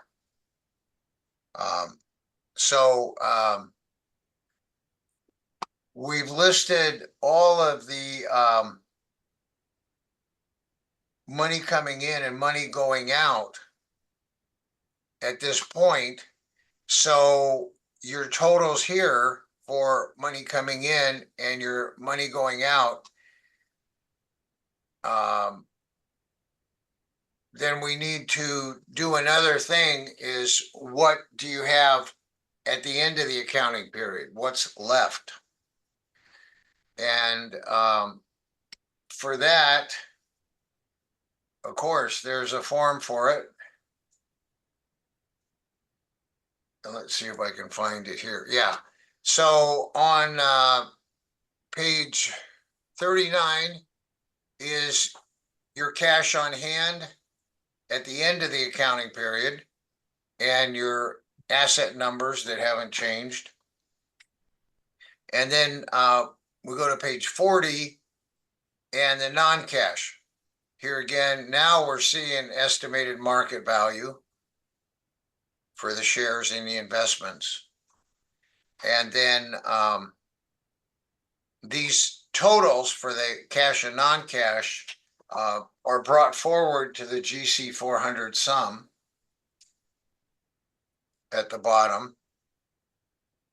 And lo and behold, it's supposed to balance after all that. So that's a joyful time. Another form that we do not have in the examples is Schedule F, and that's change in form of assets.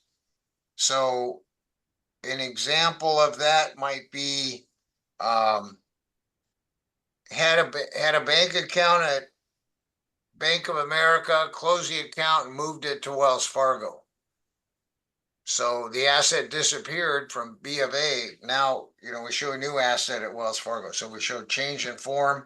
Another change in form for Schedule F might be stock splits, stock dividends that are non-cash. So we've gone through every line, every detail on the GC 400 sum, and that's going to be the cap sheet on your accounting when it's turned in. Now I want to find something else. Okay, I'm going to switch forms here, and this is in your material handout number 2. So what we just did was talked about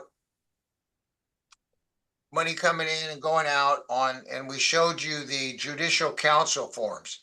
Now I'm going to show you something else, which is an alternate way of doing the accounting. it's on a spreadsheet or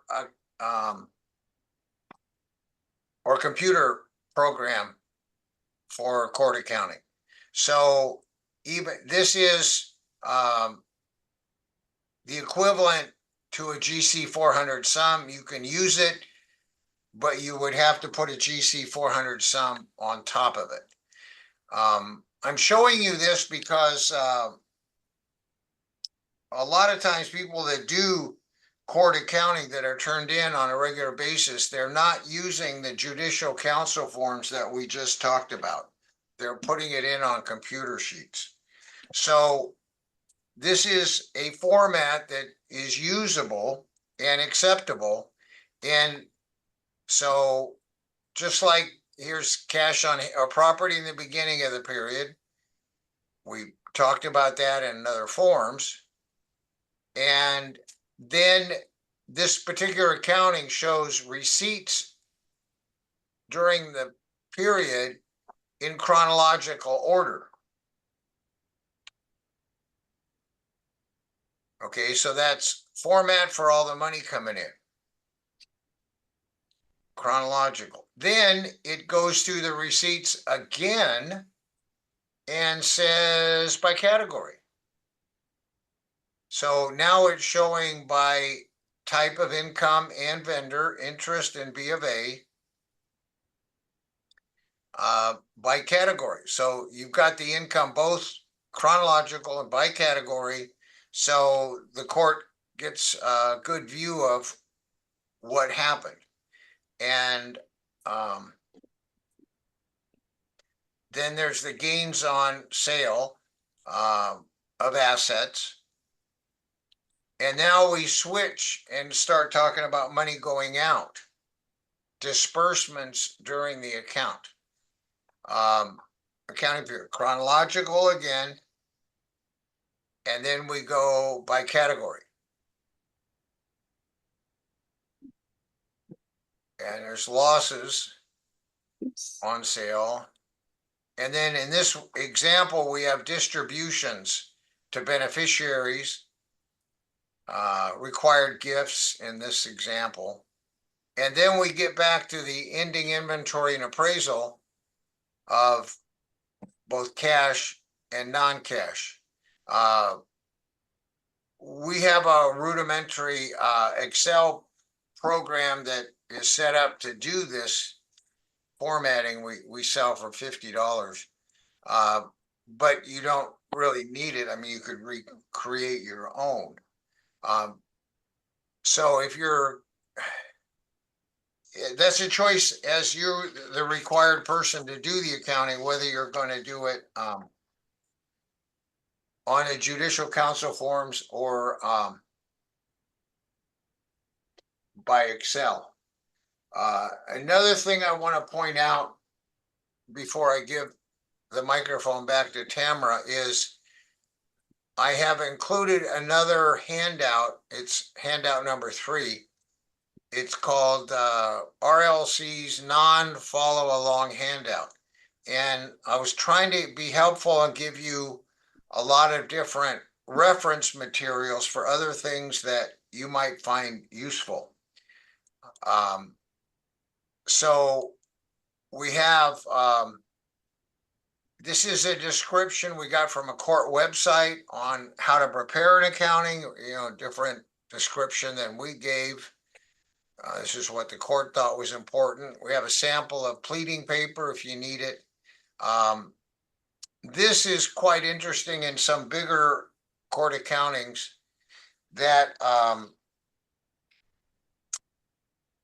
if you need to find a probate code section for a certain type of transaction, this sheet might be helpful to you to locate how you're supposed to report it.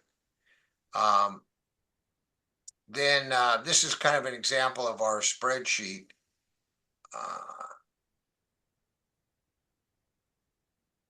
And order form. Then these items here I got from our local probate examiners, and I was very glad to get this. When the probate examiners are gonna be reviewing your accounting. They get a spreadsheet, this kind of sheet. And they look to see if you did everything. So this is an internal court document that, in this case, it's for an accounting that gets turned in for a trust. And so it looks like they're gonna be looking for these items. Here's one for a conservatorship. So here's one for administration of an estate, which it means a probate. So those might be helpful to you at some point. And then in the material also, if you would be so kind to fill out a course evaluation, it's handout number 4. If you want a completion certificate suitable for framing, Keyword. we do offer we can make one for you that you completed this course. It's you know, this certificate and $6, you could probably get coffee at Starbucks. But if you want a completion certificate, just send us an email, we'll get you one.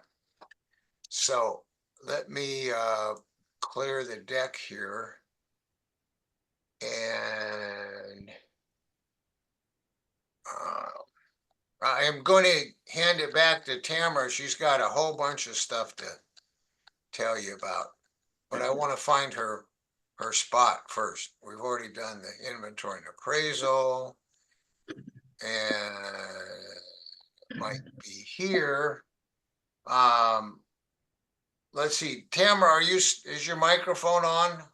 It is. Okay. Is this where you want to start? It is. Your next section? Yes, sir. Okay, just tell me specifically where you want it and I'll make it show. Okay. You're on. Turn my volume down, so can everybody hear me? I may have to turn it back up. Loud and clear. Okay, awesome. Okay, so he only left me a few minutes. I know this is supposed to end at 12, so I will quickly go through the petition. What it is now that you have your accounting done, it all balances. You're now ready to submit it to the court. You cannot, and I've seen it many times before because I helped many PROs, is you cannot just turn in an accounting without some type of petition document requesting the approval of that accounting and or stating what you wish the court to do with the accounting. So that is the part I'm going to go through. I will tell you ahead of time, this is only the petition. You also must do an order. We don't have the order as part of our sample documents, but the order is somewhat very similar to the petition. The order is what the judge will sign.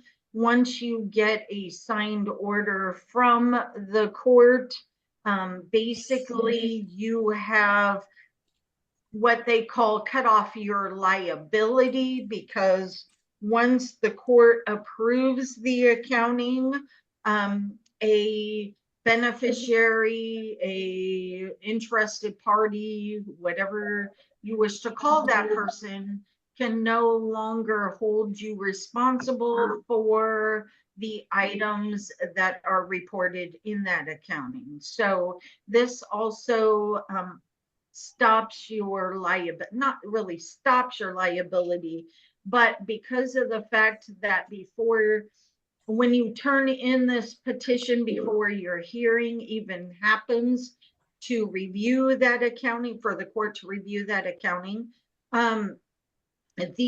all parties being interested parties, beneficiaries, things of that nature have the opportunity to object to it because they will receive a copy of this petition with the accounting. And so they are provided an adequate amount of time to object. So if they do not object or do not say anything, they're basically waiving their rights to object at a later time. So it's really important that the petition is what is turned in to submit your accounting. The petition must be done on what they call pleading paper. Pleading paper has these numbers along the left side. You can go online and type in the words pleading paper and you will get Word. Typically it's in Word and it will, in Word, it will state it's blank pleading paper, so that's how you will get started. I see Robin has her probate, but it's a little blurry. You got to come in a little bit on her. There we go. Probate of an estate also has sample copies of It's it. very informational for people going through probate and are improper. Oh, great. Yes, it is a great book. Through Amazon. That's helpful. So I'm gonna go through how do you complete this petition. The whole top portion is cut off though, Rex. It needs to slide up. So at the very top, again, this is this whole half page up through 17 is called your caption. You would indicate your name, address, phone number, email address.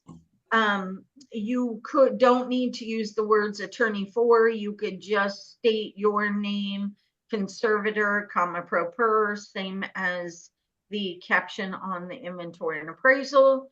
You will want to indicate the court's name in the center here. And in our sample, it's the conservatorship of the person and the estate. It could state conservatorship of just the person, but in that case, you wouldn't be doing an accounting. So it could be just a conservatorship of the estate. It could be, if it's a decedent's estate, it would say IN and then RE in Ray, and then the decedent's name, and then say decedent. If it's a minor, it will look very similar to this because it will say guardianship of the estate, or it could say guardianship of the person and estate. But if it does not, if it's only conservatorship of the person or conservatorship of or guardianship of the person, you would not be doing an accounting. You only have to account when you are in charge of the estate, which means money. So you will indicate the name of either the conservatee, the minor, or the decedent on this left side, lines 13, 14. Always include if they are known by a different name, like say they went by for a very long time their maiden name, or say they never went by their married name, they only went by their maiden name. I could go longer. I could go longer. I could go longer. I could go longer. And of course, I'm like, why would you want to? That they were married, so you may want to indicate that name also. Why would you want to? I'm hearing Thomas, son, your mic is on so we can hear your whole conversation. There you go. Thank you. So you will want to indicate the case number right side. We're about line 11, right side case number. And what you are going to indicate is whether it's your first account, it could be your second account, it could be your third account, because remember this runs different from probate to conservatorships. A probate will only have one accounting. A conservatorship will have their first accounting due the first 1 year after appointment, and then every 2 years after. So your first one's due the first year or closely after the first year, and then after that it's every 2 years, unless there are times where the court finds that your first accounting does not look, let's say, perfect, or there seems to be some type of maybe mishandling, but not inappropriate. For any reason like that, they may request that your second accounting be due within a year, but most of the time, no, it's due 2 years later. So you just have to remember that every 2 years, then following the first accounting, you will need to complete this. So you will indicate it's your report of the conservator. It could be report of the administrator for a probate. It could be report of guardian if it's a guardianship estate, and the petition for settlement thereof. In our caption, it says for approval of sale of depreciating property. If you do not have anything you sold during the time period, this would not appear in the caption. You're only putting in the caption what you are submitting to the court and asking of the court to make a determination on. Now, if there are times you can, as a conservator, decide to waive allowance of payment to you or compensation, that is completely up to you. And in this case, because the sample shows an attorney, attorneys cannot be paid prior to a court order. Very, very, very, very important. I cannot tell you how many times a conservator has paid an attorney prior to the approval of the account and the court. You'll be in a tiny bit of trouble. And so will that attorney, because the attorney should know they cannot accept funds. Now, I will state that you are able to, if the attorney forces it or really is adamant about it, to give a retainer of a small amount, so maybe 1,000, to cover filing fees and expenses. But that attorney is supposed to keep those funds in a what's called his trust account, and that attorney does not take those funds, and then you will record them later if you paid them. But I will state, you are not allowed to pay yourself or reimburse yourself for any expenses that you paid out of your pocket until the court has approved you being reimbursed. Okay, so it's really important that if you decide, I don't know, you go out to dinner and you accidentally paid with your credit card, but the conservator says, no, no, no, no, no, I want to pay. Well, first, let me back up and say, another thing, extremely important. If you take a conservatee out to lunch, even though that conservatee tells you a million times, oh, I'm buying lunch today, I'm buying lunch today, you kindly don't argue with them and don't go no, or just kindly say, you know what, it's okay, hon, we really have to watch what funds go in and out of your account, so let me pay for my own, and maybe later on or tell them something like, okay, maybe next time you buy lunch, but never let them do that. You have to be very careful that when you go to lunch with a conservatee or minor and you are using their money, you are only they are only allowed to pay for their own meal. I have a So question. if they end up, and it's very obvious, I see it all the time and I can point it out right away. Say you're going to, let me just use Apple. I could use a sandwich. I could use even Starbucks, right? A Starbucks receipt. Say the person wants a coffee. The highest real Starbucks coffee is maybe $7 or $8. You turn it, or I see a Starbucks and the receipt shows $25.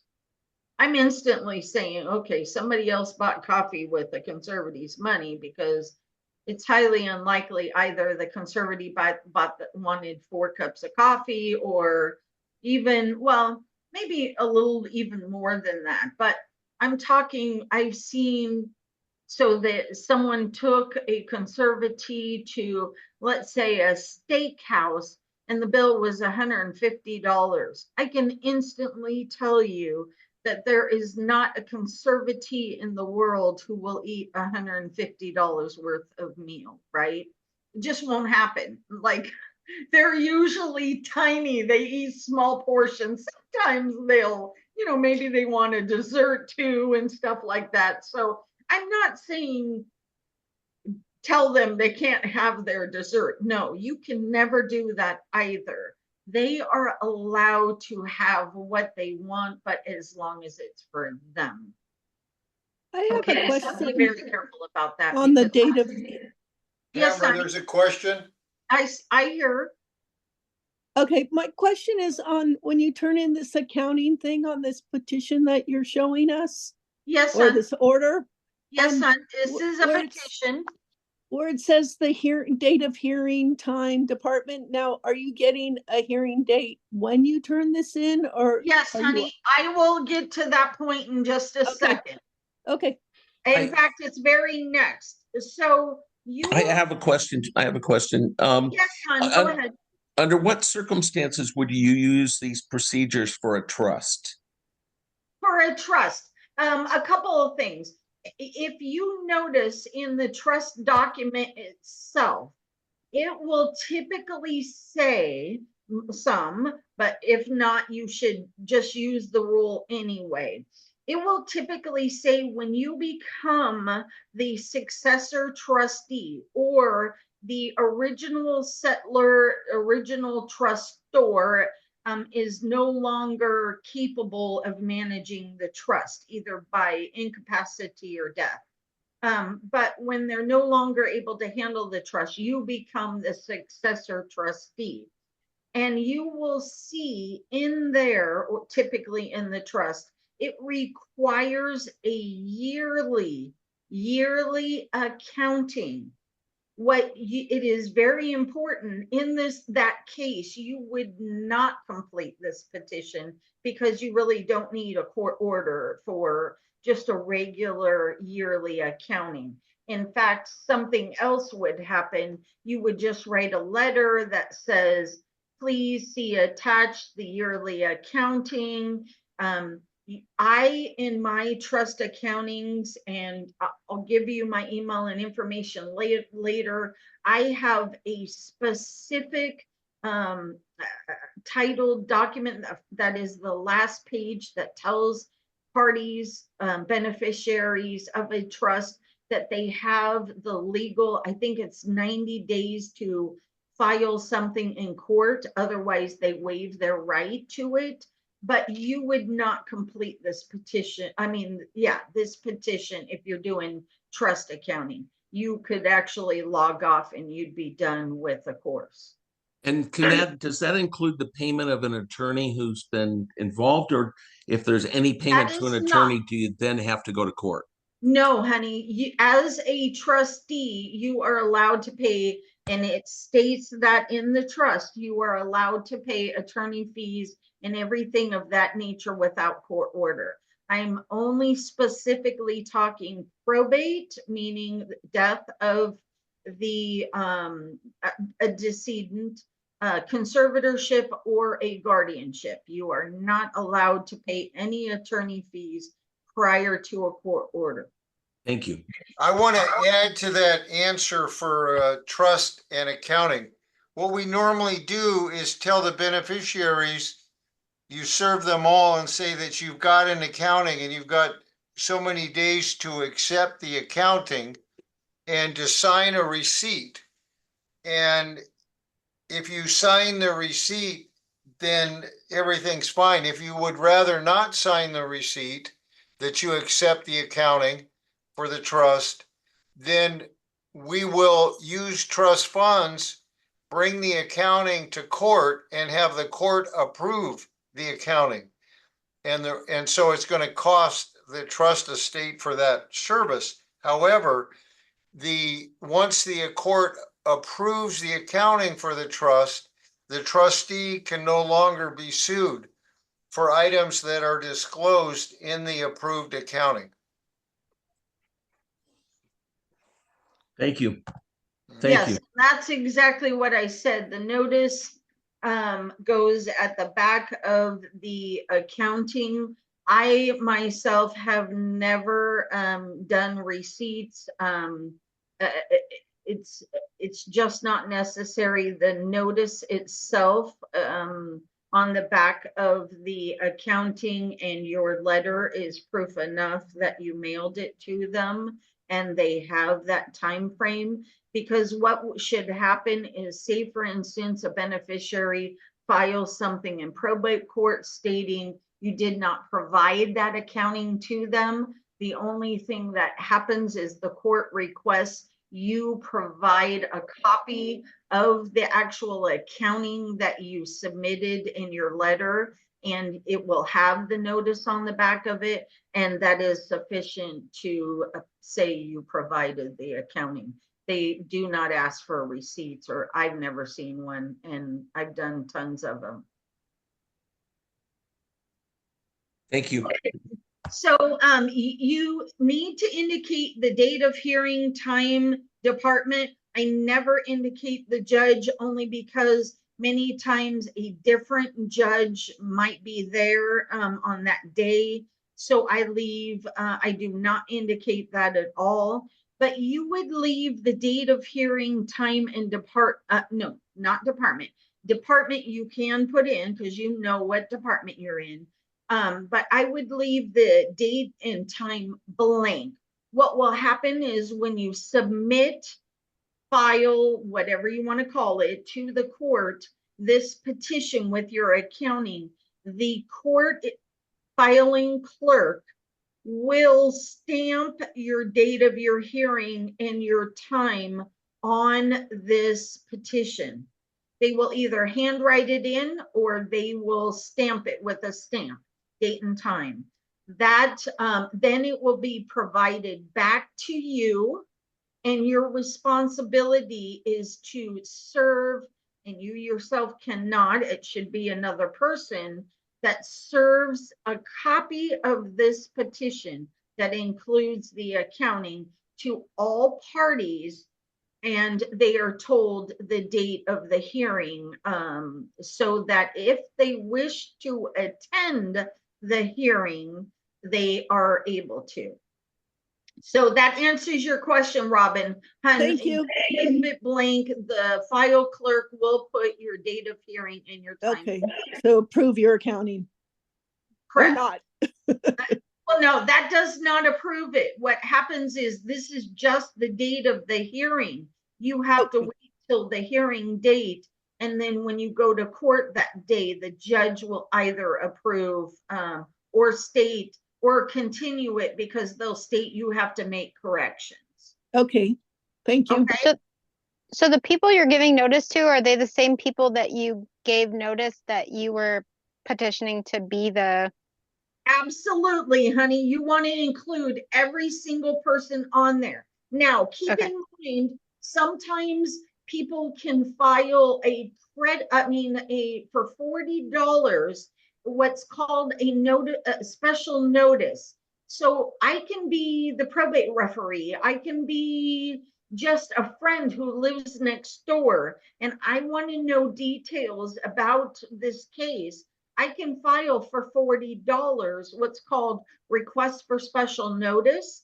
And when you get a copy of it, of course, being the administrator or conservator, and when that happens and you get notice of that, you have to make sure that every document you file with the court must be mailed also to that person who files that request for special notice. We'll Do you have into, to serve the referee? no. Only if sometimes if the referee does the inventory and appraisal and you don't pay them right away for that inventory and appraisal, especially my cases down in Los Angeles, because I do a whole bunch of cases down in LA. The probate referees will file a creditor claim and a request for special notice.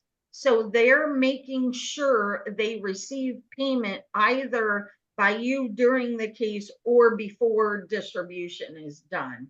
Courts don't like to see you haven't paid that probate referee.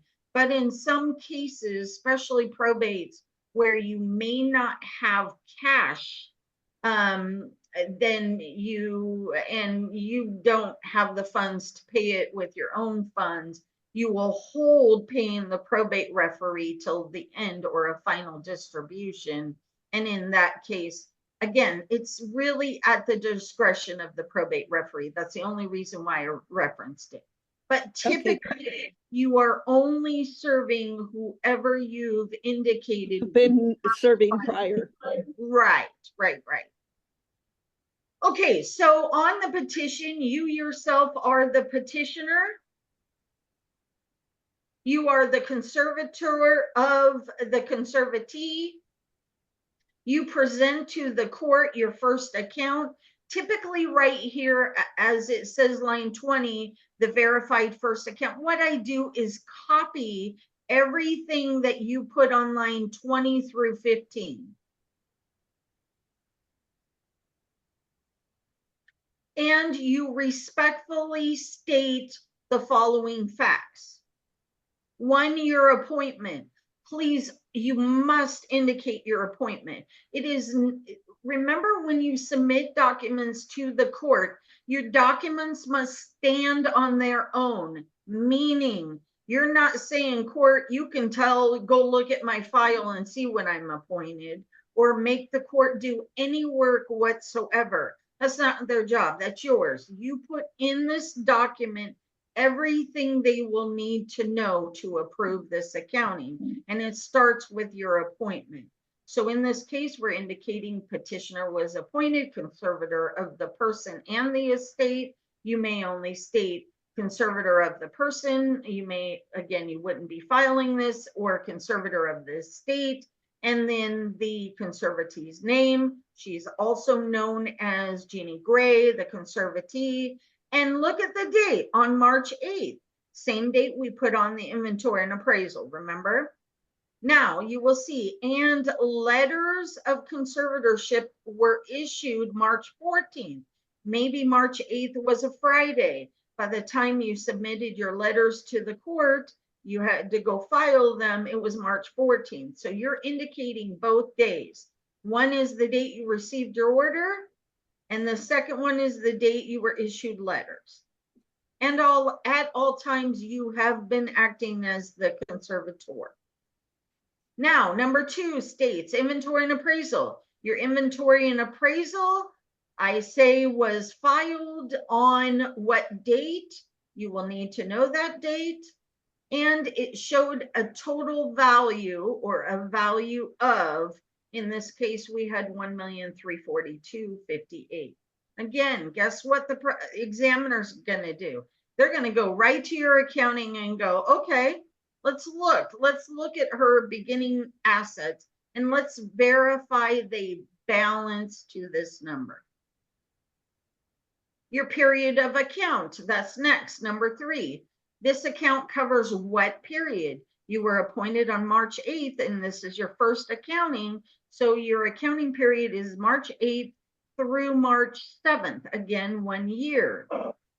Now, your second accounting may be March 8th, 2013 through March 7th, 2015.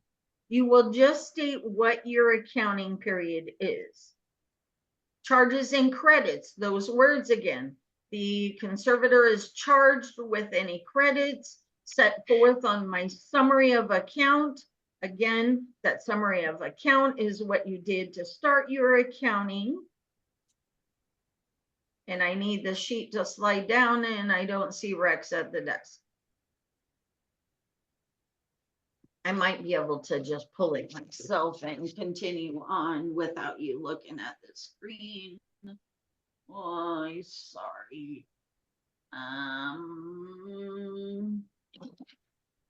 Sorry, I lost my documents.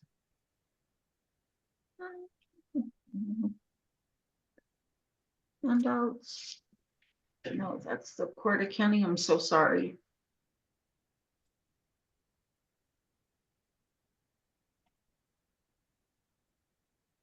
I'm getting there.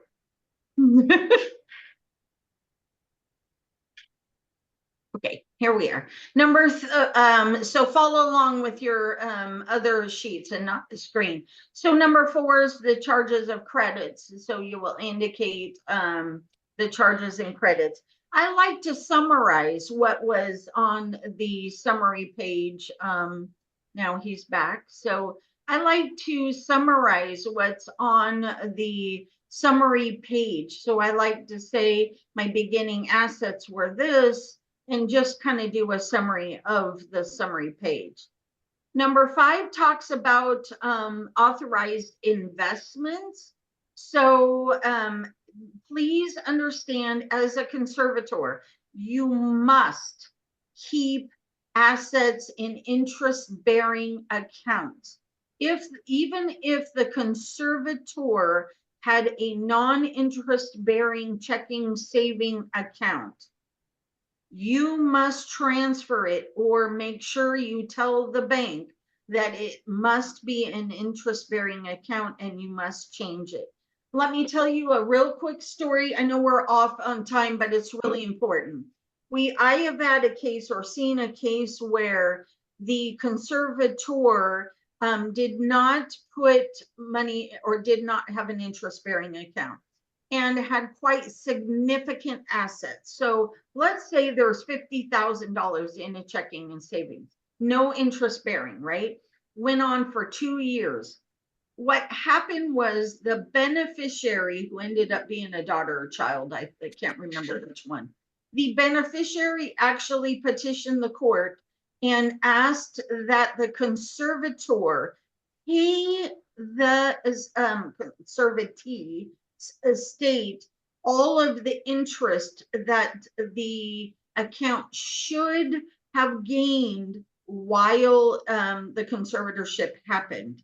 And out of their own pocket, the conservator had to pay the interest because they did not put it in an interest-bearing account. You must state you put it in an interest-bearing, and you must verify the account is interest-bearing. That includes trust accounts, that includes probate accounts, that includes conservatorship accounts, that includes guardianship accounts.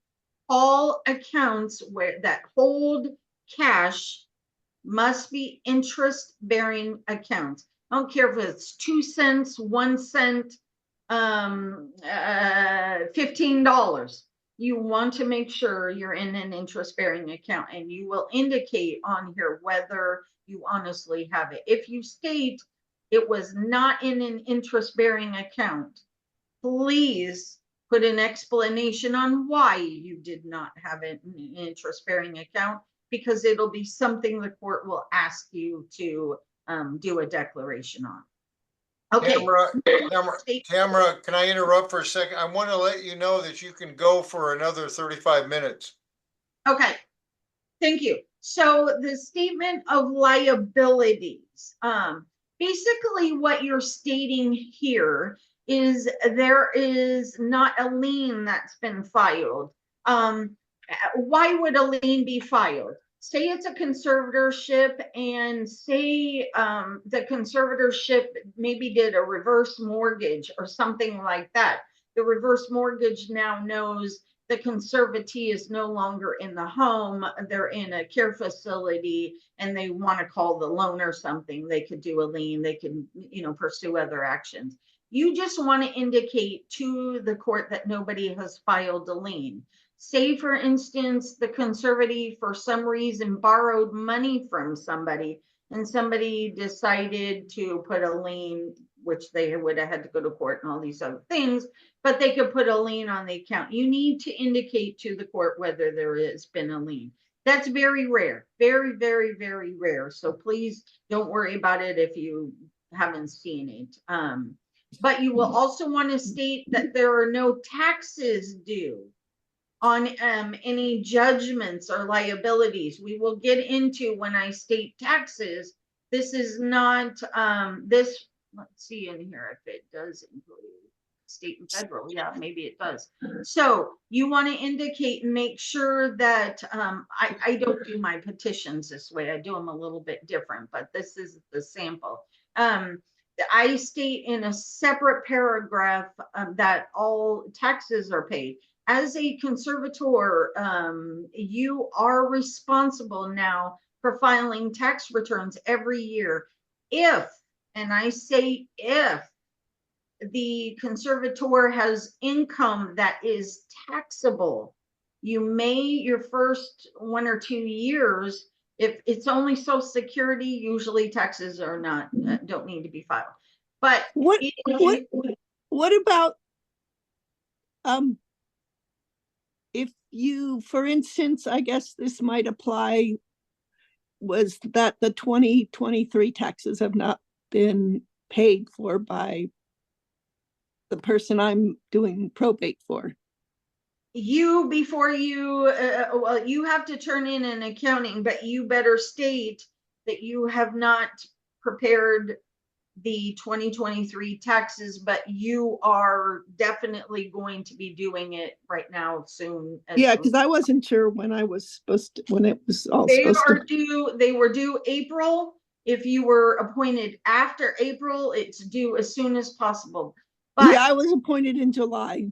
Okay, so you should be contacting the CPA who has done their taxes in the past. If they did them on their own, contact your own CPA and say, hey, can you look at 1099s or income?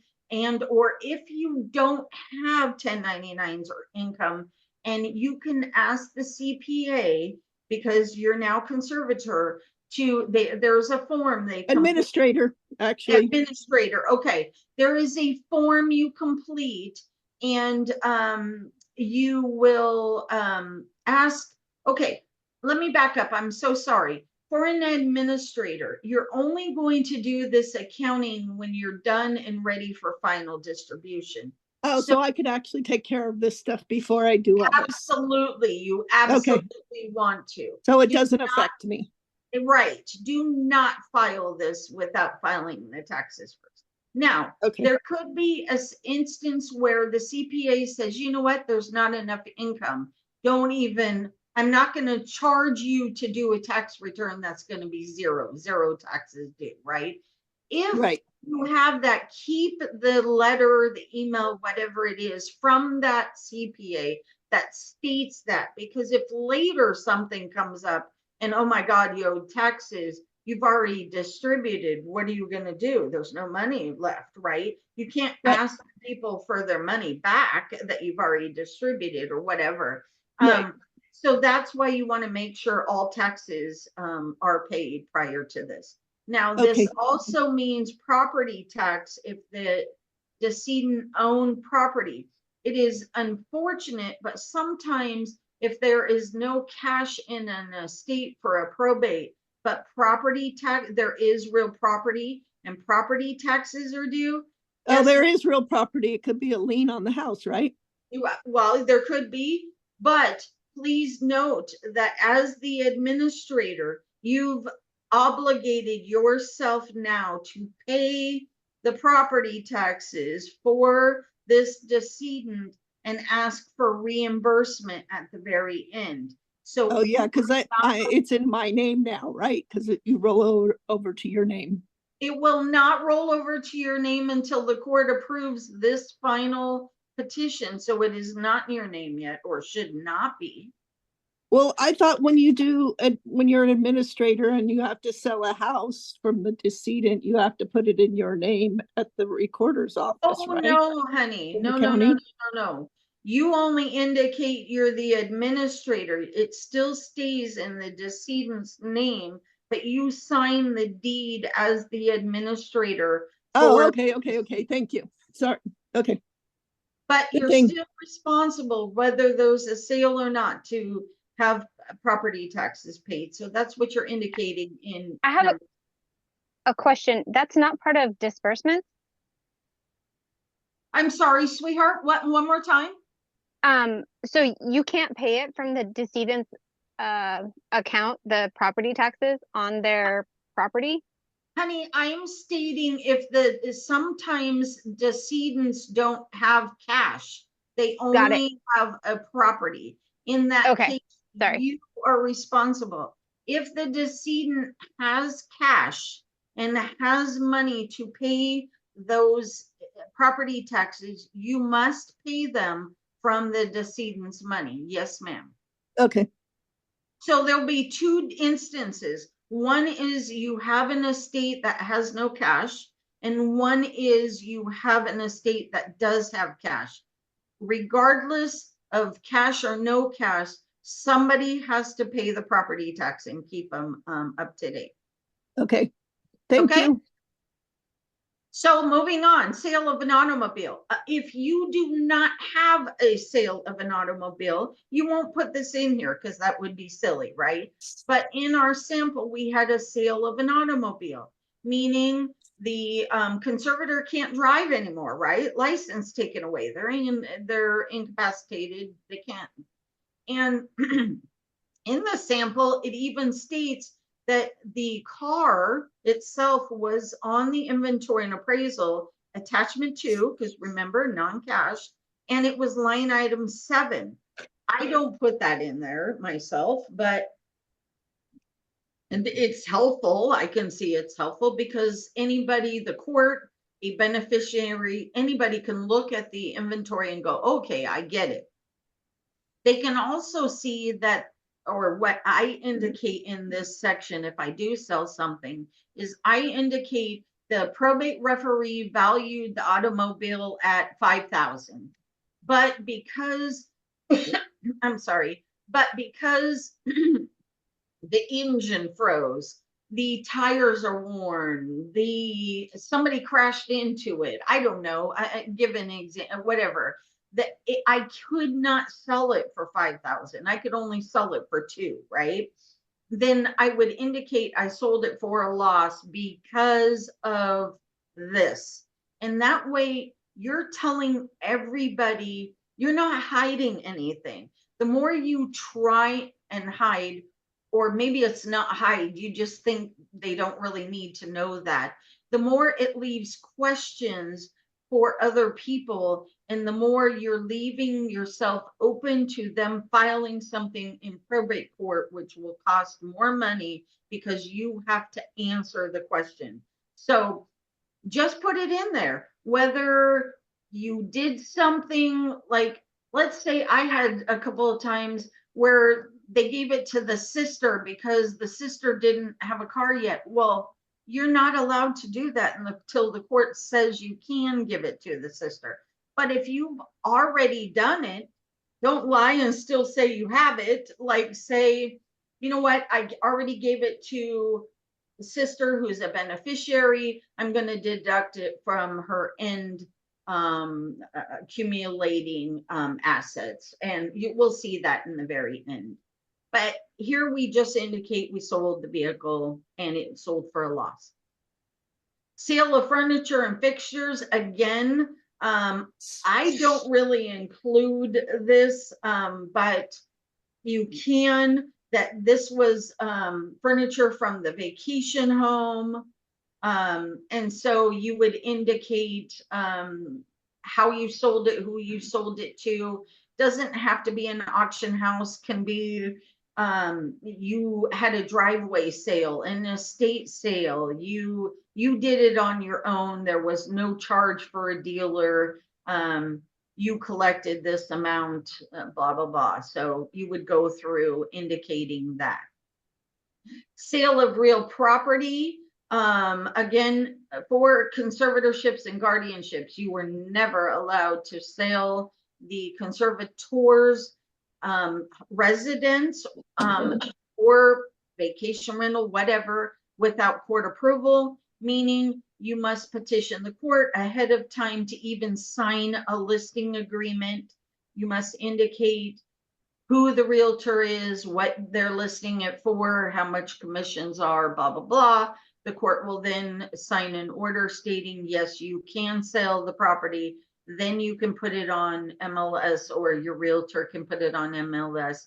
But then when you get a buyer, you must then petition the court again to ask for the approval. And when you're doing that, you are indicating what the buyer offered to purchase it at, how much they're putting down, things of that nature. There is a hearing, you have to publish it in the paper. There's a whole bunch of stuff that goes on. So please make sure if you have a conservatorship, you do not sell the property until you get court approval. One of the things I do like to indicate when it's a conservatorship and we want to sell the primary residence, I like to indicate why. A lot of times I am very specific in that I say they went into a home, they will never be able to come out of that home.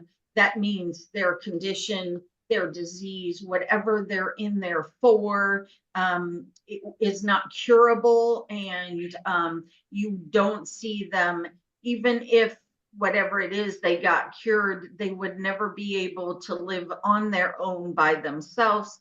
And you do not keep a property that you have to continue to pay property taxes, PG&E, water, home insurance, and all of that. You have to make sure it keeps secure, because you could get squatters in there, and then you'll have even more problems, because then you have to hire an attorney to get the squatters out. It just becomes extremely complicated. So you state to the court that it is beneficial to sell the property, one, because likely you need it, because care homes are very expensive, and two, you want to save all the conservators' cash and really minimize debt and expenses going out, so that it lasts their lifetime.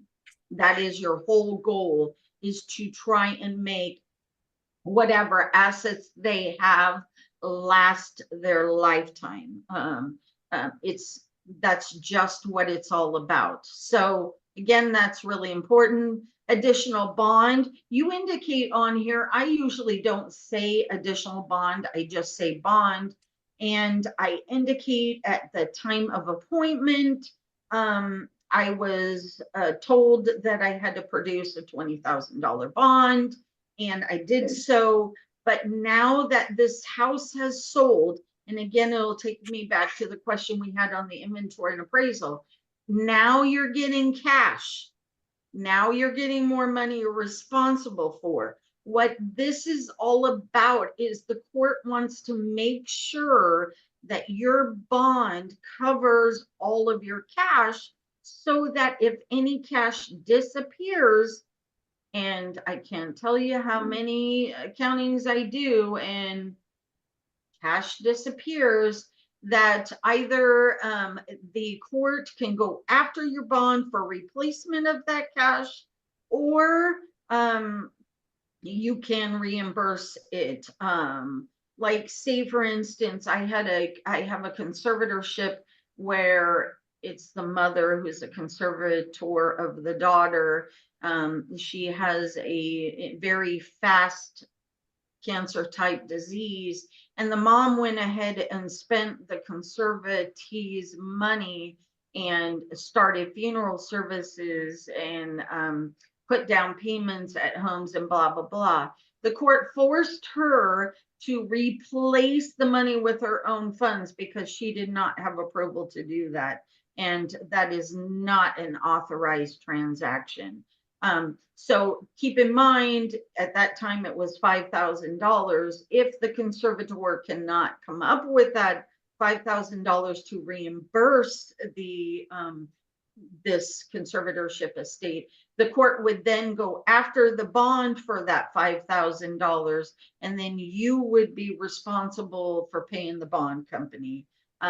So that's what the importance of the bond is. If money disappears or if money is spent that is, let's say, not to the satisfaction of the court in its whatever it was for, they can go after the bond and get the money replaced. So it protects all beneficiaries from the absconding of any funds, so that in the end, for distribution or in the end, this conservator has all of their money. And then even more things will happen. You will be removed, somebody else will take your place, and it just turns into ugliness. So careful on your expenses. Again, most of the time I see that happening on dinners. I see it happening on, say for instance, I see a lot of conservator is in a home. They really do give the meals, like the 3 meals a day. But say you want to go to Costco and you want to provide a little bit extra snacks, or their incontinence and things of that nature. Sometimes it can get kind of pricey, right? But when you're going to Costco and your receipt is $500, most of the time the court's going to come back and go, please tell us what this is. And we have found that conservatees kind of mix a little bit of their groceries in with the conservator's groceries, thinking that it really won't make a difference, or they don't want to do 2 transactions, things of that nature. That is not allowed. Be very careful with somebody else's money, as you would want somebody to be very frugal with your money, right? Do the same and be respectful. So in this case, what would happen is the court, when they do issue an order at the end, they will ask you to increase your bond. Okay, now we're getting down to no affiliate relationship. Very important that you must put in here. What this really means is you are allowed to hire a family member to help you. Say it's a probate, and say the house is maybe what you would consider a hoarder house, and you just can't clear it out on your own. So your husband, I don't know, your son, your daughter has said, okay, I'll come help you, but I want a little bit of payment, or, whatever. Okay, be very careful and be very mindful that you cannot pay them more than you would pay a, let's say, a contractor. In fact, you should still pay them less, because an outside contractor has a business and other things that they're responsible for, so they have to charge a little bit higher rate, whereas your son is just your son. I do use the example, and I'll be real quick with it. Say, for instance, the gardener, the conservatee has a home. There is a gardener. He goes on vacation for a month. My son's home for summer vacation. The gardener charges regularly $50 every time they come. My son, he doesn't want to do it, but I really need somebody badly. So I say, okay, I'll give you $75 every time you go. And he says, okay, and he does. Guess what's going to happen? Absolutely not. You're going to pay back that extra amount, if not everything, to the conservatee. as that is a family member, and you are not allowed to enrich any of your friends or family members using the conservatee's money. You want to pay them more, then fine, pay them more out of your own pocket. But as far as paying them from the conservatee's funds, you must only do what you would pay anybody else. But you still have to indicate, and there's nothing wrong with it. There's times I indicate that you, as the administrator, your spouse is a realtor, so he's the one that sold the property. As long as he used the same commission any other realtor would use, who cares who it is, right? In fact, he's going to give you, your husband's going to give you better care and make sure it's right than an everyday person, right? So use him. I'm not saying that at all, but you would have to indicate your husband is a realtor, has been for many years. He sold the property, but the commission remained the same as a regular realtor. Okay, that's the only reason, but this must be included in here whether you hired a family member or not. For your compensation, let's get down to this. You are allowed as the conservator to request compensation.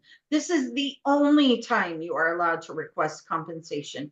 As a administrator, again, this is the only time you can request compensation.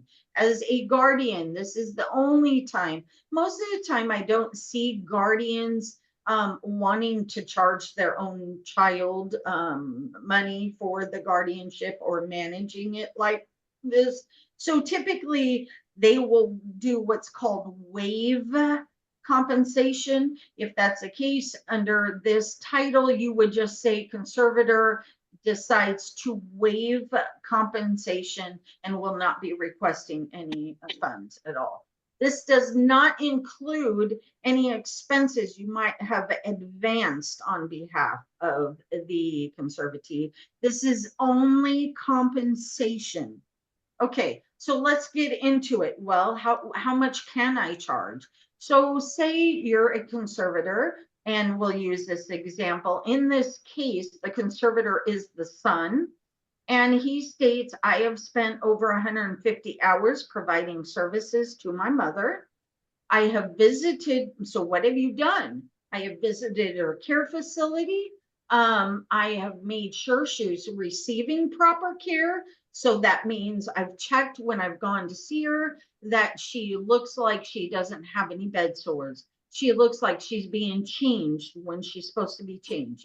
She looks like her clothes are clean. Her bedding doesn't smell. Her room doesn't smell like urine. And I know I hate saying that, but I've seen them. But make sure the floors look clean. Make sure if you come and she's being fed dinner, lunch, it's an appropriate dinner or lunch. It doesn't look half eaten by the time that you get there. All those things are your responsibility. And if you find there is a problem, you must notate it, right? In a probate, that's totally different. In a probate, you will state, hey, I went through, I sold a house, I had to clean out the house, this, that, or the other. There's a difference between a probate compensation and a conservator compensation. A probate compensation is statutory, meaning it's governed, or the laws of the state of California state that it is a certain percentage or certain amount of the total estate. So that includes real property, that includes all cash.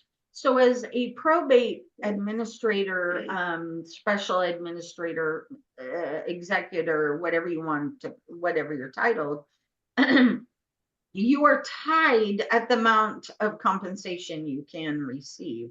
Again, go through you can look it up, but it goes 4% of the first $100,000, so that's $4,000. Then it's 3% of the next $1,000, so that's $3,000. So your total would be $7,000 on a $200,000 estate. Then it drops down after, if you have more than 200,000, you get to take 2% of the next $800,000. So if your estate is $1 million, right, you get 2% of 8 is 16 plus the 7, it would be $23,000 would be your fee as the probate administrator on $1 million estate, right? And you will take the numbers from your inventory and appraisal. So whatever that total amount, and if you go back up to line 1 or 2, where we indicated what our total value of the estate is, you will notice it said 1,300,000. So again, your 23,000 only covers $1 million. You still have 300,000. The next percentage is 1%. So you would do 1% of the 300,000 and your total would be more. So you're going to go through doing that and you will have to show the court how you came to that total. So a probate petition is a tiny bit different than this.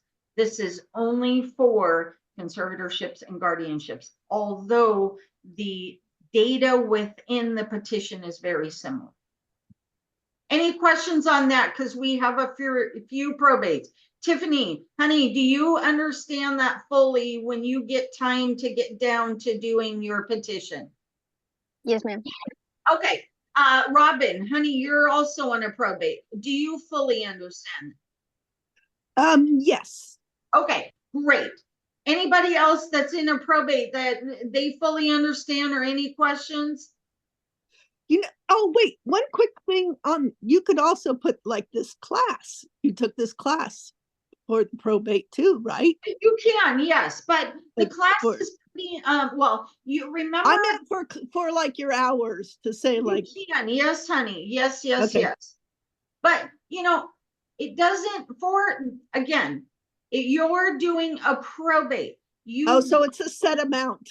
Right. You don't need to keep your hours. There's Okay. nothing to do with hours on your fee. I'm Okay, only I just talking- thought you had to explain like what you did towards like No. your work or whatever, Well, you know?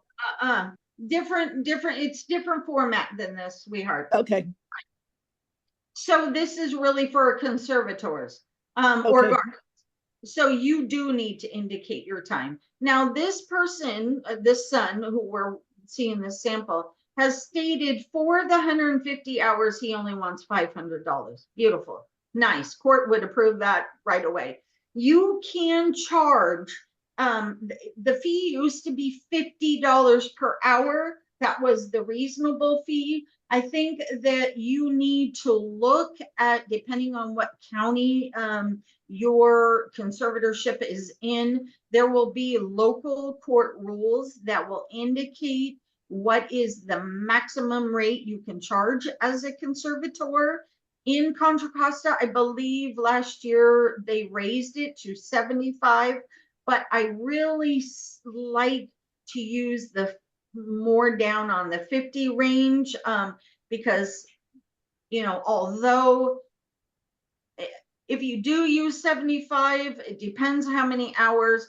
Keep in mind though, hun, if you have a very small conservatorship estate, you cannot take all their money in conservator fees. The court just won't allow it. So please be very reasonable in that you're doing this as an honor to the conservatee, and you're really not just trying to take all their money by doing this conservatorship. So kind of, it's really your judgment, but if you really want to stick to, I would stick to like 50 an hour, then 50 an hour times how many hours you spent, you can reasonably ask for in that amount.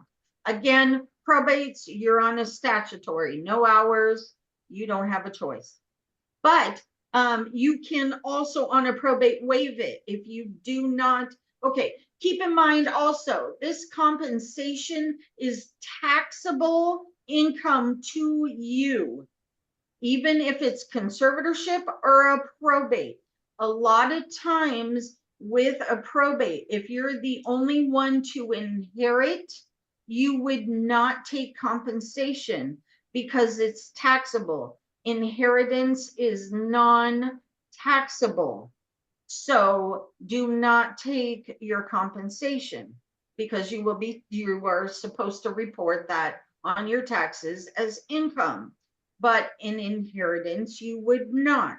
If it's going to be you and 5 other people who are inheriting, you would want to take compensation, because you did a lot of work and they did nothing. They shouldn't be able to get the same amount of money as you, if that's how you feel.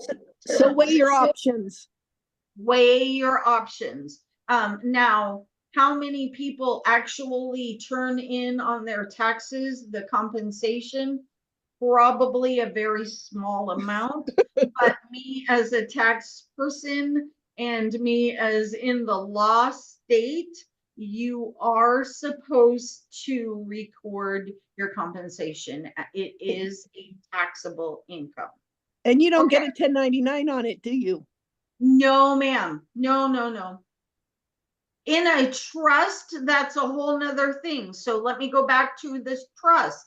In the trust, as a trustee, taxable income. Trusts must do tax returns. Trusts will indicate on the K-1s, which is like a 1099, that the trustee was paid and how much the trustee was paid. Remember, K-1s are turned into IRS. They do what's called a matching. They will take the social security number of the trustee.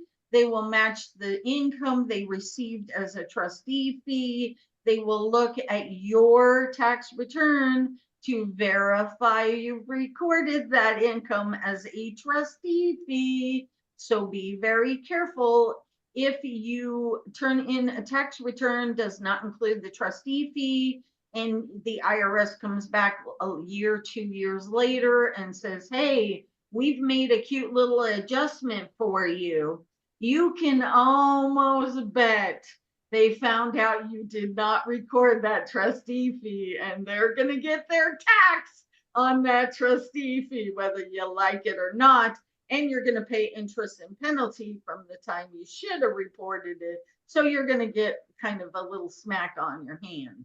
So make sure if you're taking a trustee fee, you record the income. Okay, going on, I think I've handled all about the compensation. Number 13, attorney's compensation. Even if you do not hire an attorney, you will need to put this on here. If you do not hire an attorney, you would just state, I did not hire an attorney. I did this pro per, so there would be no attorney fees. Or again, if this is the time where a conservator did hire an attorney, well, they would complete this for you, but did hire an attorney, you would tell them, I retain the services of an attorney. This is what they did. They have not been paid yet. And you ask, their invoice is attached as a exhibit, and you request they be paid now. Okay. Only 2 options. You either have no attorney or you want them to be paid. This would also indicate if you paid a retainer, you would also indicate on here, I paid a retainer fee of $1,000. And that's all you would really say. Okay, veterans benefits, very important. You must include this on your petition. For probate and for conservatorships, you will indicate whether the conservatee is receiving any money from the Department of Veteran Affairs.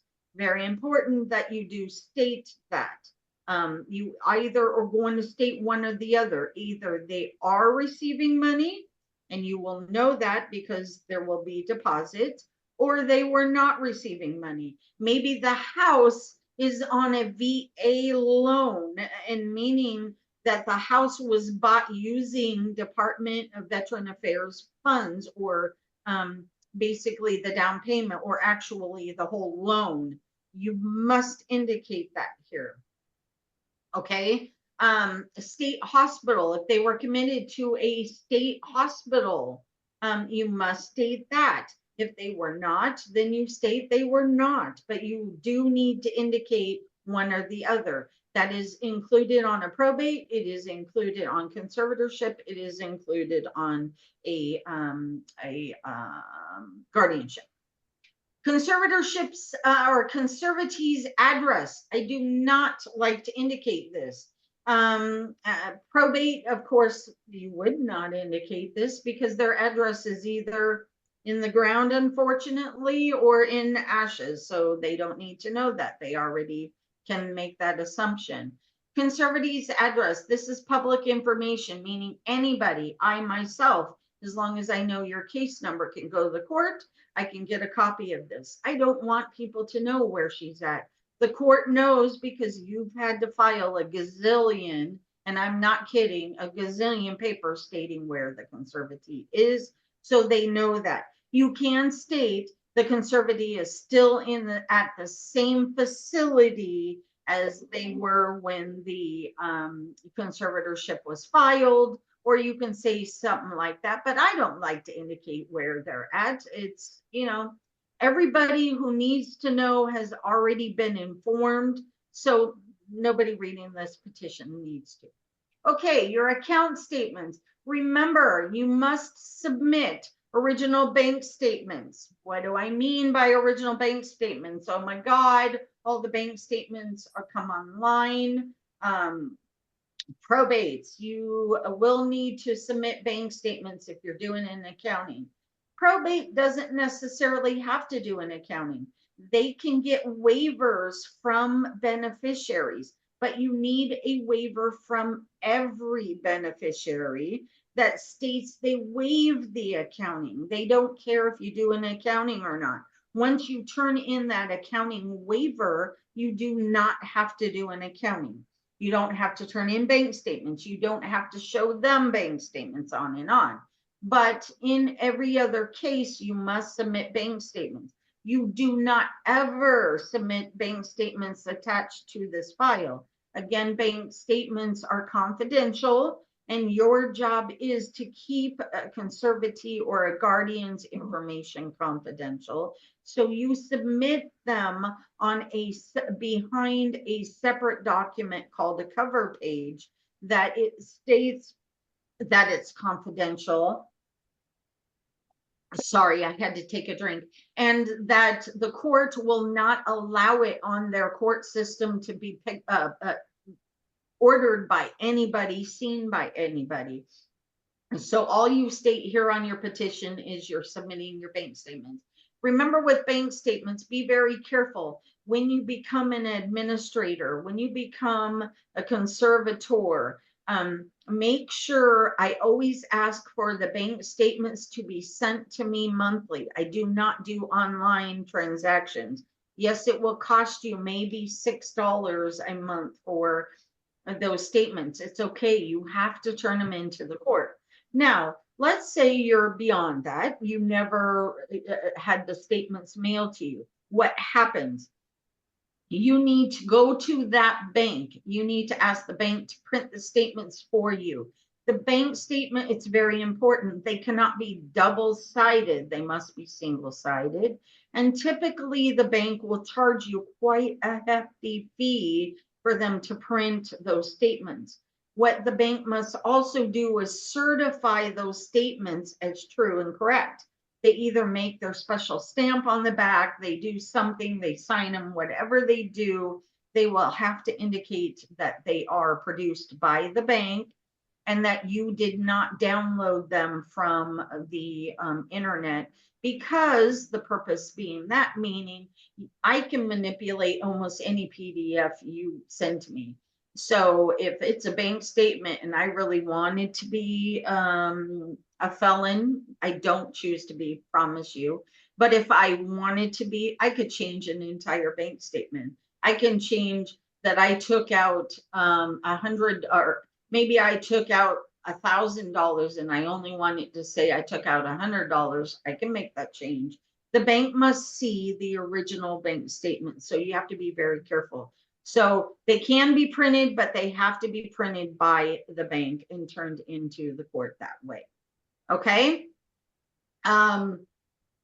capital changes. In this case, there was, you're going to state probate, you must state this, but you state this in a little bit different way. What it really kind of means is that you haven't sold off any stock or annuities or things of that nature. There's been no, say for instance, if you invested or took a huge chunk of money and invested in mutual funds or something like that, or non-cash assets, meaning you didn't cash in the CDs or any other thing like that and turn it into cash, you would indicate all that here. Okay, your statement of liabilities.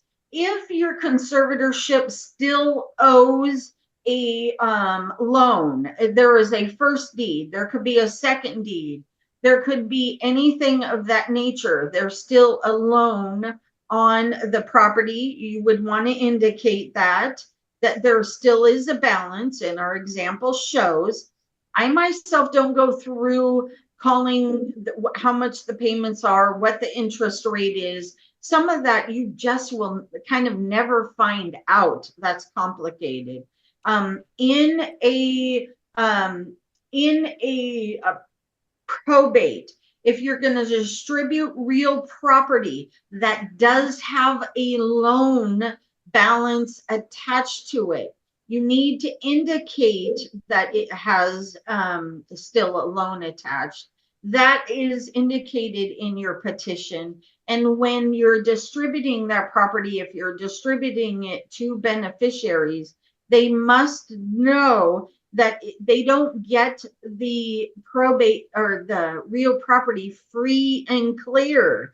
That note is still owed on that property. I mean, you know, the amount of money is still owed on that property, and you all are responsible for making payment. Not one of you, not all of you are responsible for making the payment.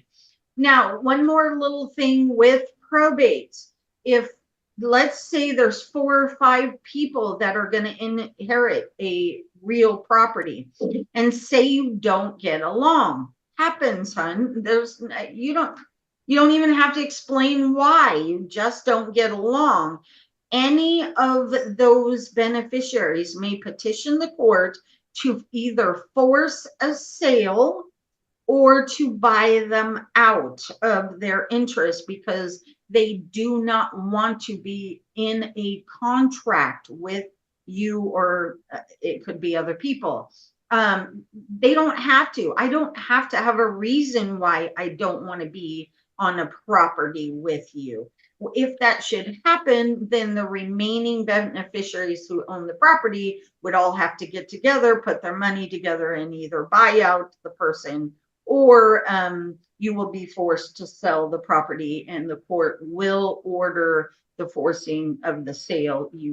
And if you can't come up with money to buy them out, the only other option is forcing the sale. So keep in mind, even on a probate, when you distribute property, there could become a time where somebody who also owns the property with you may not want to own that property with you. What I also like to do with a probate when I'm distributing property is I like to indicate how I'm going to transfer the property to them. Are they single and it's going to be their sole and separate property? Are they married and it's still their sole and separate property? Are they married and it's going to become community property? Or whether they wish me to put it in the name of their trust.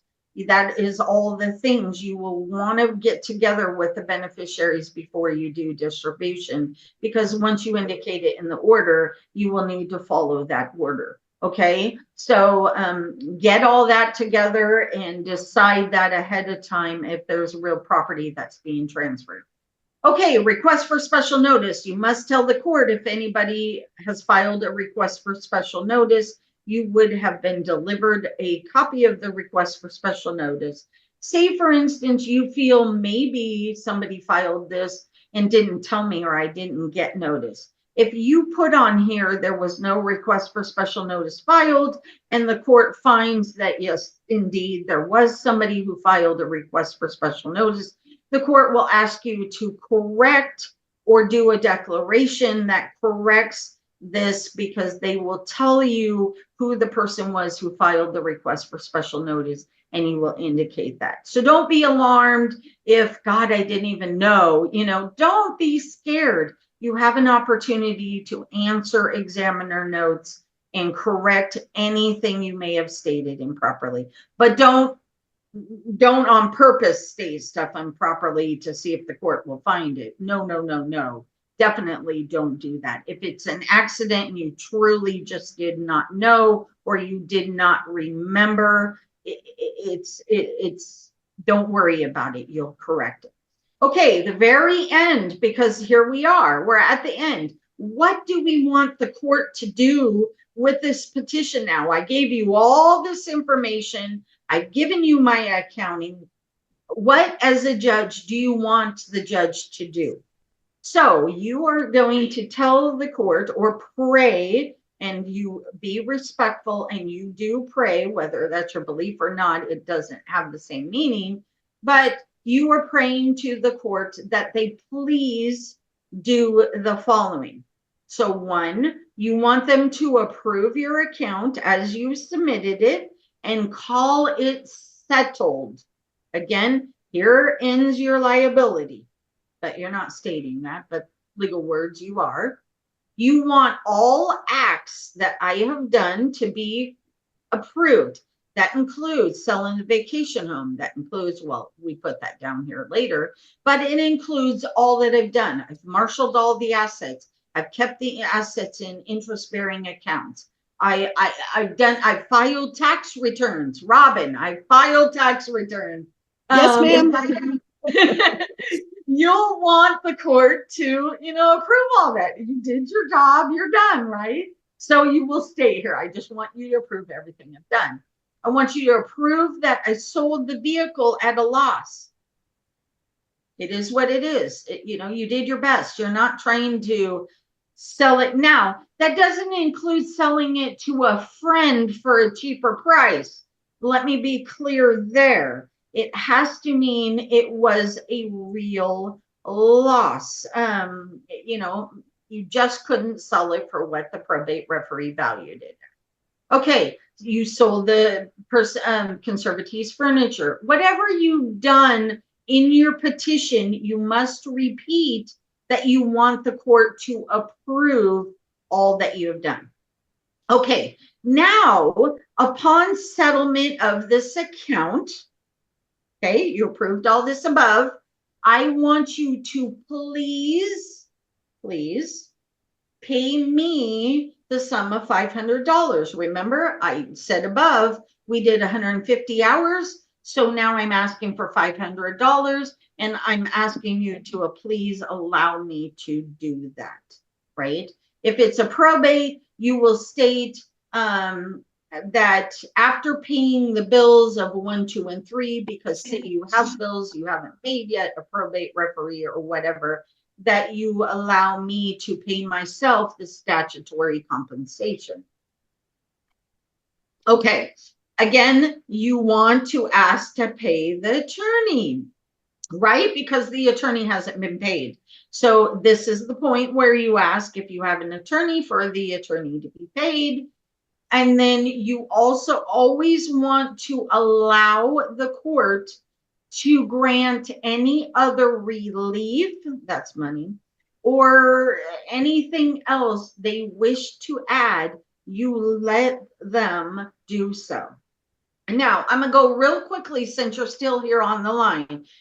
The order, where does the judge sign? Because you'll look at this and say, okay, I date it, and this is my signature.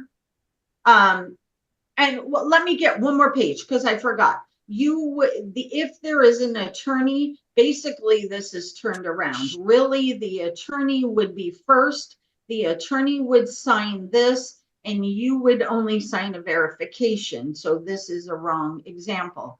But let's go down to the very last page because I see this a lot also. people turn in this petition and they get an examiner note that they come back to me and they say, I don't understand what this is. Can you help me? And it says that the conservator must turn in a declaration that is verified or has verified, completes a verified declaration. What that actually means is a separate piece of paper or a separate form you must type out and include in your petition that states it's a verification. I, meaning you, am the conservator of the person. So I am the administrator of the estate of the decedent. The account or the waiver of account, it doesn't mean it could be just the petition. It could, you know, say whatever you're turning in. The account, to my knowledge, is true and correct. And I state this under penalty of perjury, right? The court does not receive this. Basically, they cannot accept your petition at all. They can't, because you have not stated under penalty of perjury it is true and correct and to the best of your knowledge. You will date it and you will sign it. Again, you may have 2 pages that you sign. You may have your petition up here and you will also include a verification page. Now, again, I'm going to go back real quick to now you don't see any place for the judge to sign, right? That is what I was telling you at the very beginning. Also included with this, and I'll show you, it will be different. It will be a different document. You don't attach it to this, but you will complete an order. An order basically, and you can get instructions how to do that either in the probate book or you really can find them online. But the order basically states what this petition is. It goes through my appointment. I did attend the hearing. I was there, and so was blah, blah, blah, or not. And basically, my account period ran from this date to this date. I'm ready for final distribution, and you'll go through that. And then you will state something like, it is ordered, and that's all you say, it is ordered. And then you will repeat almost exactly what your petition says. But basically the account is approved and settled. The acts of the conservator are approved and settled. The sale of the conservatee's automobile is approved and settled. Going on. Then you state down here, number 5. Let's go back up to 5. The conservator has rendered valuable services and is directed to pay the sum of $500 for this account period.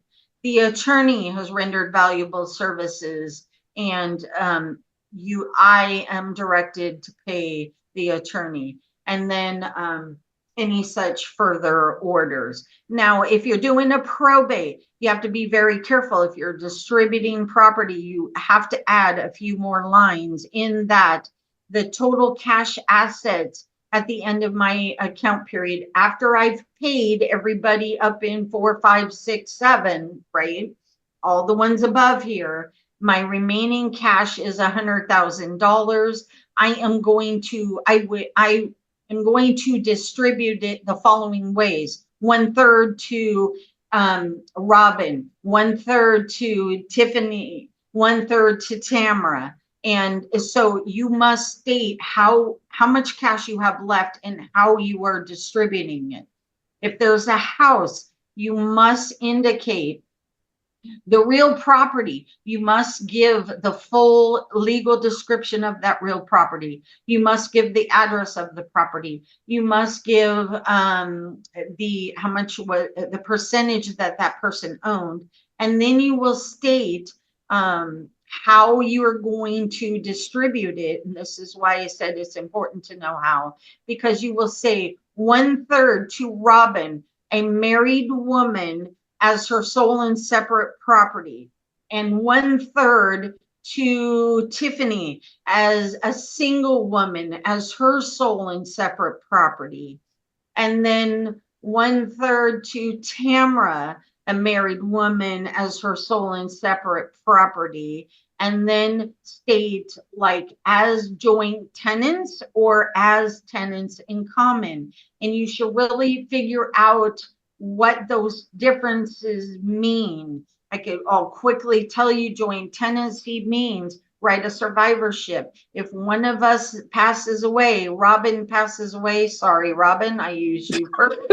No, But Robin will. passes away, that means Tiffany and I automatically get Robin's share, and now Tiffany and I become beneficiaries 50-50, right? Tenants in common means you yourself will do a trust, a will, or even if you don't, it goes through probate. You determine who your beneficiary of your share is.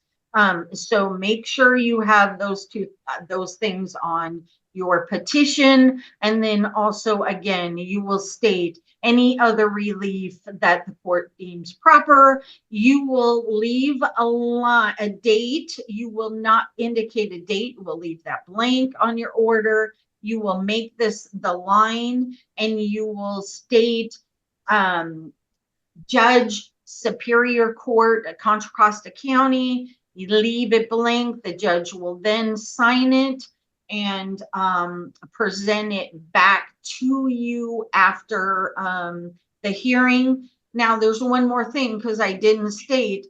After your verification, going back to a petition, you must also, which is not in the sample, have a blank page, and usually about line 25. Sometimes I do it at 24.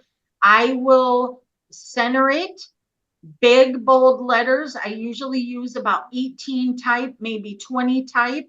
I will indicate exhibit, that word, and I will either name it exhibit 1, depending on how I referenced it in the petition, or it's exhibit A. You always start with either 1 or A. And if that's all I put on there, that page. And then my accounting that I'm attaching, the full accounting, would go on behind that exhibit A page. And that's how you will submit it to the court. Now, if there was sale of real property, you must also include the final closing statement. So you would also have an attachment B, that if maybe up above you indicated your accounting's attachment A and your final closing statement is attachment B, then you will have a blank page that says exhibit B, and your final closing statement will go behind that exhibit. So please do not attach documents like your accounting, like your closing statements.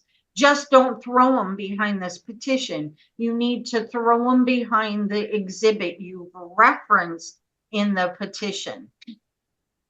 Does anybody at this point have any questions, because we are considered done? No, Tiffany, you and Robin got this? I'll be taking the class again. I can't unmute that fast. It's Tiffany's second time, so go for it, girl. How do you feel now?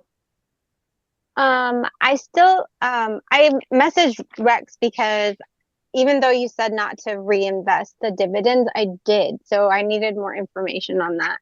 Oh, I reinvest my dividends I reinvest them all the time. Yeah, but I did that in the probate. That's okay. I do it there too. You can reinvest them and let them grow, because here's the thing to keep in mind, hon. A probate takes about 18 months, and that's quick. Usually they're much longer. A probate can take really, sometimes they're years, unfortunately, and please don't let me discourage you, but sometimes they really are. There's just complications that happen in between. There's and uncooperative people. Yes, there's tax returns that maybe your CPA has to order from IRS, and IRS takes forever and you just can't get tax documents together, or you need to order from brokerage statements and they just take forever, or somebody just takes forever. You can't get the house sold. That's taking forever for whatever reason. So what I was saying about reinvesting the dividends had to do with causing more bookkeeping. It's not prohibited. It just creates more bookkeeping, and you can accumulate the cash and then invest all at once instead of each time. That was all that was mentioned about the dividend reinvestment.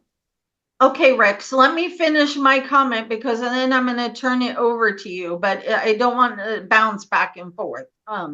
But so just keep in mind that because they take so long, you are allowed to invest them because they can go, you know, up and down. You could gain money and beneficiaries will love you for it.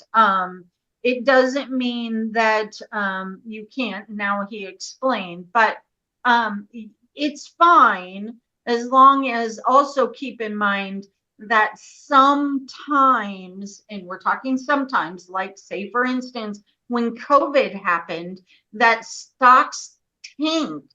And sometimes you want to work with a really good investor who really knows, not just a fly by night or somebody who might be an employee that works there today or doesn't tomorrow. Only if you really trust the investor, you do want to invest, because let me tell you, there's very many times with my investment guide that I use at Morgan Stanley, just specifically, that I will tell him, okay, I have cash, I want to invest it in whatever, but it has to be a very low, low, what do they call, low risk. Low risk. There you go. So it has to be a very low risk. But he'll tell me, Tamara, stock market is tanking right now. Yeah, don't do it. I'll put you in a money market or somewhere else that at least you'll get, like I do my clients in Morgan Stanley. Right now, they're offering interest at 6%. That's far more than a bank would ever give. They may give 1 or maybe 2 if you get a really good bank, but it gives 6%. So I'll say, okay, keep it in the interest account and don't throw it in the stock market because I'm scared, or something like that, or it would be too much of a risk because he actually tells me the stock market is tanking. So honey, you cannot be faulted for stuff that you do that you believe truly in your heart is the best method. Yeah, it might end up be wrong at the end, but the judge is going to understand your pro pers. You did your best and you really tried. So don't be so scared of the courts. So many people I talk to are so scared of the courts. They are here to work with you. Do not be scared of them unless you're doing something shady, and then yes, be scared of them because they can come down with a hammer and hammer you. But do not be scared. The only thing that it will require you doing, even say you put it in the stock market and all of a sudden the stock market tanked, you can write a declaration that just explains, at the time, the bank was only offering 1%. I thought I put it in a very low risk fund. I knew the probate was going to take a little while and it still lost value. I didn't anticipate it. You're not going to be charged back for something like that. So again, never be scared of the courts. That's not the impression they want to give you, and they really will work with you. They may just ask you to explain further, and you will have plenty of time to do that before your hearings. So again, never be afraid. Is that helpful? But Tiffany, regarding everything else, honey, do you feel that you learned a little bit more than the first class, or that you gained a lot more, you feel a lot more comfortable? Would you suggest and think Robin